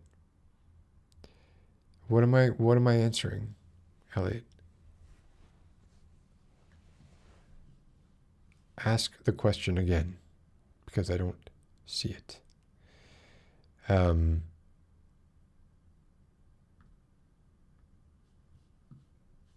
think this is a great idea, starting a book club. Elliot, ask the question once more. I would love to do that. I was going to read some... Elliot, you're not asking the question. I don't know what to tell you. I cut you off because I thought it was funny to cut you off. I'm sorry. I apologize. It wasn't that funny. But yeah, I was going to read some Stephen Jay Gould to y'all tonight. What the fuck? I'm just gonna do it. You know, if y'all are sticking around this long, might as well. It's a short essay. So Stephen Jay Gould, paleontologist, was the chair at Harvard for paleontology for a long time. And he would write essays for Nature magazine, and then publish books that were collections of those essays. And it was often, his essays were often like evolution-based or something to do with evolution, or tying disparate ideas like how the bones of our jaw evolved into the bones of our inner ear, things like that, like a interesting sort of kind of the Oliver Sacks of paleontology. This story in particular I chose because I liked it and it's short. I wanted to make sure that it was a short one, and it had a couple of interesting moments in it. I wouldn't say that it's like his best essay, but I do think it's interesting. And it's in the book 8 Little Piggies, which is probably one of my favorite collections of his. And it's called Muller Brothers Moving in Storage. And I'm going to go ahead and put on some of the dramatic, even though this is not a horror reading or anything, put a little reverb on, a little bit of air on. Get it? Here we go. I own many old and beautiful books, classics of natural history, bound in leather and illustrated with hand-colored plates. But no item in my collection comes close in personal value to a modest volume, bound in gray cloth and published in 1892, Studies of English Grammar by J.M. Greenwood, Superintendent of Schools in Kansas City. Ooh, getting some sibilants there. Let's fix that. Don't want sibilants. No sibilants. Go away, sibilants. Okay. The book belonged to my grandfather, a Hungarian immigrant. He wrote on the title page in an elegant European hand, property of Joseph A. Rosenberg, New York. Just underneath, he added in pencil the most eloquent of all possible lines. I have landed September 11th, 1901. So 100 years before 9/11, his grandfather emigrated to the United States. Papa Joe died when I was 13, before I could properly distill his deepest experiences, but long enough into my own ontogeny for the precious gifts of extensive memory and lasting influence. He was a man of great artistic sensibility and limited opportunity for expression, I'm told that he sang beautifully as a young man, although increasing deafness and a pledge to the memory of his mother never to sing again after her death stifled his voice long before my birth. He never used his remarkable talent for drawing in any effort of fine arts, though he marshaled these skills to rise from cloth cutting in the sweatshops to middle-class life as a brazier and corset designer. The content of his chosen expression titillated me as a child, but I now appreciate the primary theme of economic emancipation through the practical application of artistic talent. Yet, above all, he expressed his artistic sensibilities in his personal bearing, an elegance of dress, a bit on the foppish side perhaps, grace of movement, beauty of handwriting, ease of mannerism. I well remember one manifestation of this rise above the ordinary, both because we repeated the act every week and because the junction of the locale and action seemed so incongruous, even to a small child of 5 or 6. Good night, Pavi. Thank you for coming. Every Sunday morning, Papa Joe and I would take a stroll to the corner store on Queens Boulevard to buy the paper and half a dozen bagels. We then walked to the great world-class tennis stadium of Forest Hills, where McEnroe and his ilk still cavort. A decrepit and disused side entrance sported a rusty staircase of 3 or 4 steps. With his unfailing deftness, Papa Joe would take a section of the paper that we never read and neatly spread several sheets over the lowermost step, for the thought of a rust flake or speck of dust in contact with his trousers filled him with horror. Hi, Grace. Good to see you. We would then sit down and have the most wonderful man-to-man talk about the latest baseball scores, the rules of poker, or the results of the Friday night fights. I retain a beautiful vision of this scene. The camera pans back and we see a tiny staircase, increasingly dwarfed by the great stadium. 2 little figures sit at the bottom step, a well-dressed elderly man gesturing earnestly, and a little boy listening with adoration. Certainty is both a blessing and a danger. Certainty provides warmth, solace, security, an anchor in the unambiguously factual events of personal observation and experience. I know that I sat on those steps with my grandfather because I was there, and no external power of suggestion has ever played havoc with this most deeply personal and private experience. But certainty is also a great danger, given the notorious fallibility and unrivaled power of the human mind. How often have we killed on vast scales for the certainties of nationhood and religion? How often have we condemned the innocent because of the prestigious form of supposed certainty, eyewitness testimony, bearing all the flaws of our ordinary fallibility? Primates are visual mammals par excellence, and we therefore grant special status to personal observation, to being there and seeing directly. But all sights must be registered in the brain and stored somehow in its intricate memory. Now I remember why I chose this essay, because as it relates to the interpretation of events. And the human mind is both the greatest marvel of nature and the most perverse of all tricksters, Einstein and Loge inextricably combined. This special but unwarranted prestige accorded to direct observation has led to a serious popular misunderstanding about science. Since science is often regarded as the most objective and truth-directed of human enterprises, and since direct observation is supposed to be the favored route to factuality, many people equate respectable science with visible scrutiny. Excuse me for a moment. With visible scrutiny. Just the facts, ma'am, and palpably before my eyes. But science is a battery of observational and inferential methods, all directed to the testing of propositions that can, in principle, be definitely proven false. A restriction of compass to matters of direct observation would stymie the profession intolerably. Science must often transcend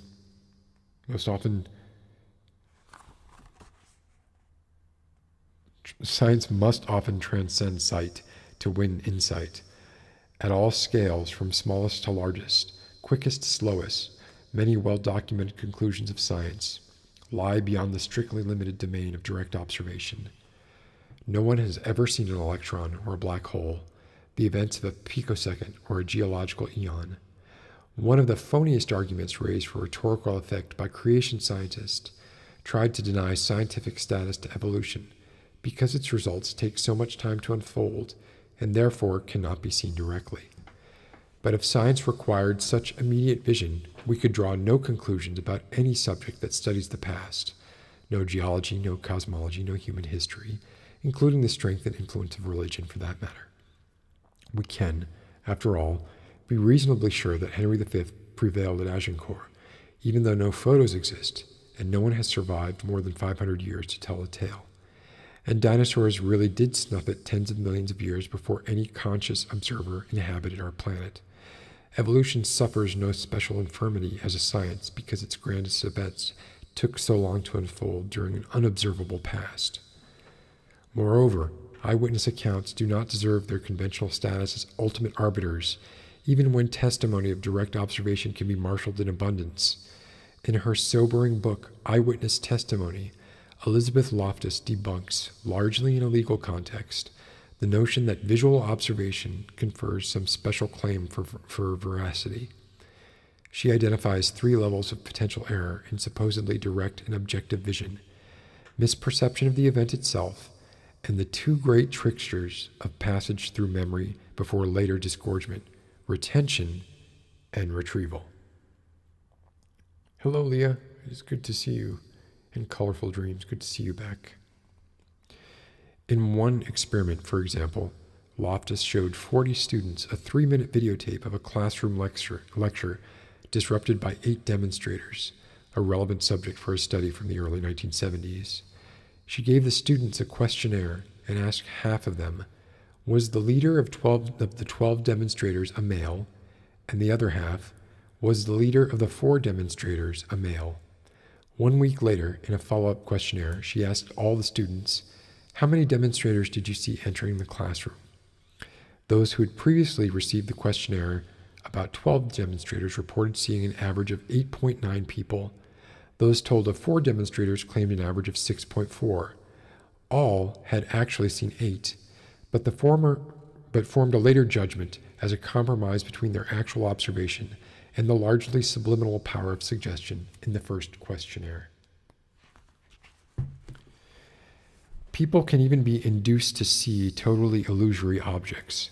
In another experiment, Loftus showed a film of an accident, followed by a misleading question: how fast was the white sports car going when it passed the barn while traveling along the country road? The film showed no barn, and a control group received a more accurate question: how fast was the white sports car going while traveling along the country road? A week later, 17% of the students in the first group stated they had seen a non-existent barn, while only 3% of the controls reported a barn. Thus, we are easily fooled on all fronts of both eye and mind, seeing, storing, and recalling. And sort of the storing and recalling aspects that pertain to what I was talking about earlier. The eye tricks us badly enough, the mind is even more perverse. What remedy can we possibly suggest but constant humility and internal vigilance and scrutiny? Trust your memory as you would your poker buddy, one of my grandfather's mottos from the steps. Trust your memory as you would your poker buddy. I think that's pretty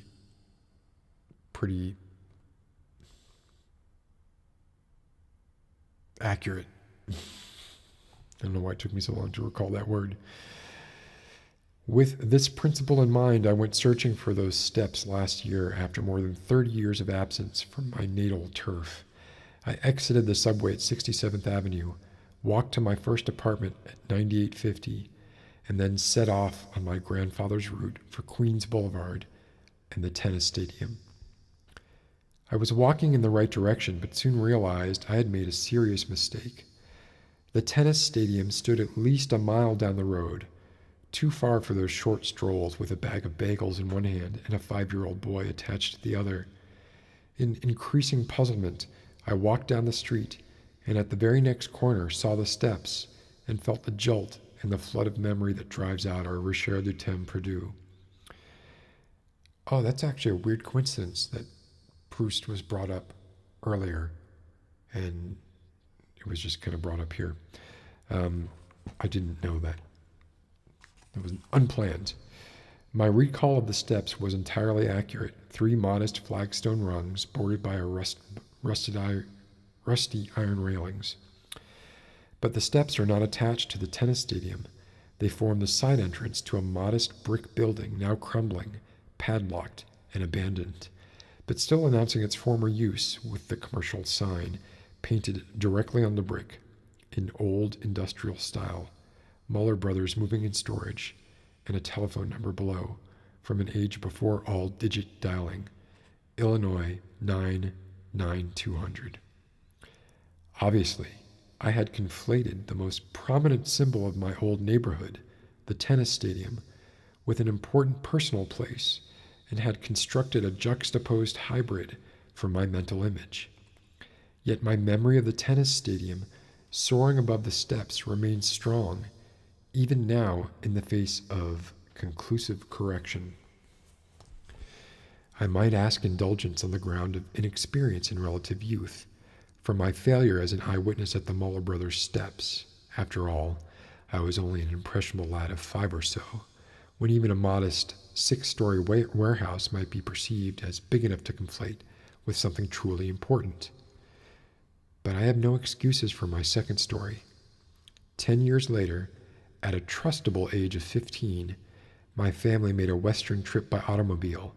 I have specially vivid memories of an observation at Devil's Tower, Wyoming. We approach from the east.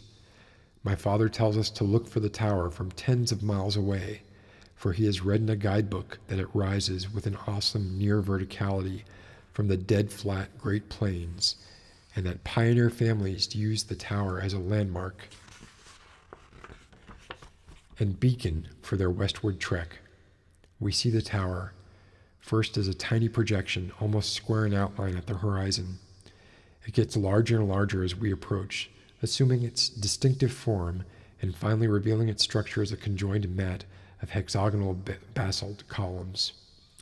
I have never forgotten the 2 features that inspired my rapt attention: the maximal rise of verticality from flatness, forming a perpendicular junction. I'm sorry, my tiredness is affecting my ability to read. And the steady increase in size from a bump on the horizon to a looming, almost fearful giant of a rock pile. Now I absolutely know that I saw this visual drama as described. The picture in my mind of that distinctive profile growing in size is as strong as any memory I possess. I see the tower as a little dot in the distance, as a mid-sized monument, and as a full field of view. I have told the story to scores of people, comparing this natural reality with a site of Chartres as a tiny toy tower 20 miles from Paris, growing to the overarching symbol and skyline of its medieval city. In 1987, I revisited Devil's Tower with my family, the only return since my first close encounter 30 years before. Close encounter. I planned the trip to approach from the east so that they would see the awesome effect, and I told them my story, of course. In the context of this essay, my denouement will be anticlimactic in its predictability, however acute my personal embarrassment. The terrain around Devil's Tower is mountainous. The monument cannot be seen for more than a couple of miles in any direction. I bought a booklet on pioneer trails westward, and none passed anywhere near Devil's Tower. We enjoyed our visit, but I felt like a perfect fool. Later, I checked my old logbook for the high school trip. The monument that rises from the plain, the beacon of the pioneers, is Scottsbluff, Nebraska. Not nearly so impressive a pile of stone as Devil's Tower. And yet, I still see Devil's Tower in my mind when I think of that growing dot on the horizon. I see it as clearly and as surely as ever, although I know now that memory is false. This has been a long story for a simple moral. Papa Joe, the wise old peasant in a natty and elegant